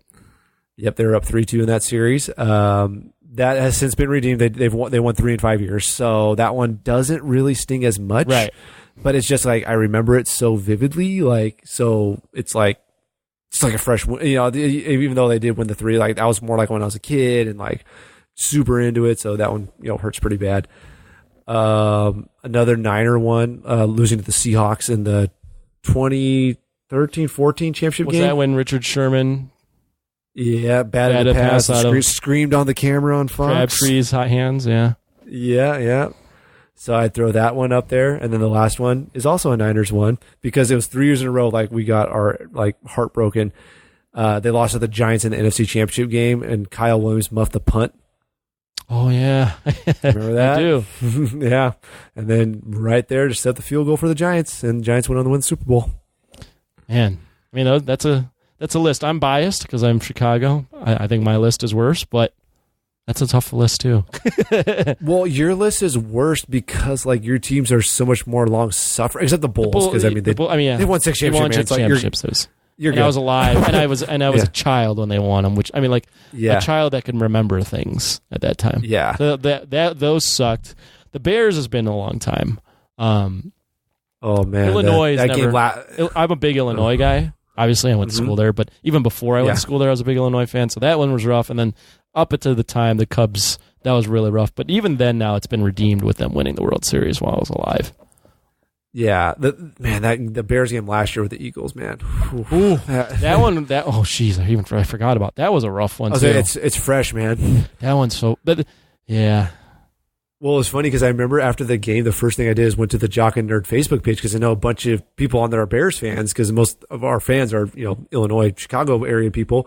And people were posting. I was like, oh no. That was just, I think the other day I posted about the new uniforms and stuff. So if I ever see anything Chicago sports, I'll like post it because I know you guys are all, Bears, Cubs and stuff. Like I think Clay has set the 3-point record against the Bulls this year. So I posted it in there. And so anytime there's like there's a decent amount of Chicago people in there, but the nation's like all over. Yeah, no, that's what's cool about it. It's like, we have Wes out in Australia. Like that's the coolest, man. Oh, he's awesome. That's your you aim to be him when you're older. I love that. He's my idol, man. He's my idol. Yeah, that's awesome, dude. Yeah, man. Well, I want to thank you for coming on. Oh, of course, man. Yeah. First off, I always end with this, and I know you don't. You mentioned prior to the show that you might not have anything, but I'll ask you anyways. Is there anything you want to plug before you go?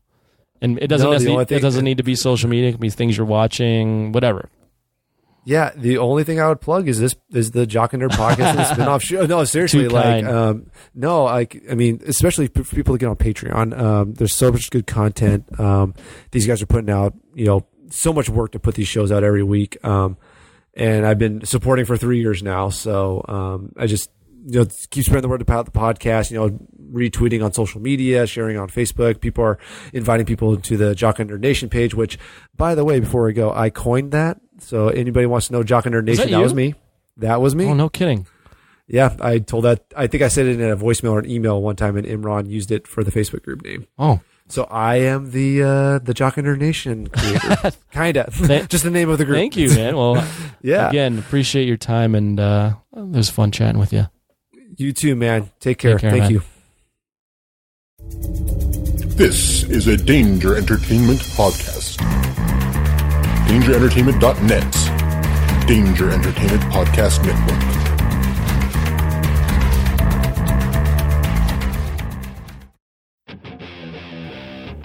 And welcome to the Pittsburgh Nerd Podcast. I'm Sean. And I'm Ian. Hey, Ian. Yeah. Did you know you could find us on the Danger Entertainment Network? Danger? Danger Entertainment. That's right. Sounds dangerous. It is. It's a tad bit dangerous. You'd be shocked to find that out. There's a bunch of great podcasts you can find there. Our friends from the History of Bad Ideas podcast, Who the What Now, Decided Geek. No, they retired. That's right.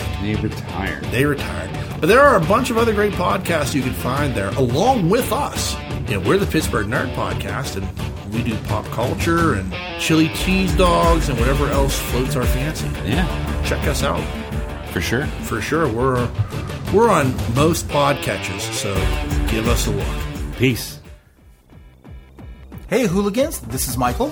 This is Michelle. This is Jeremy. From Who the What Now? The show about strange stories from the internet. And Bigfoot came over and beat his ass. Knocked him around a little bit, and he just kind of went limp, and Bigfoot left. Pop culture. Jean-Claude Van Clam. I thought Jean-Claude Van Clam was supposed to be the alien in Predator. Mm-hmm. And did a jump splits and ended up with his batch right in the dude's face. That's his move. Do I get the part?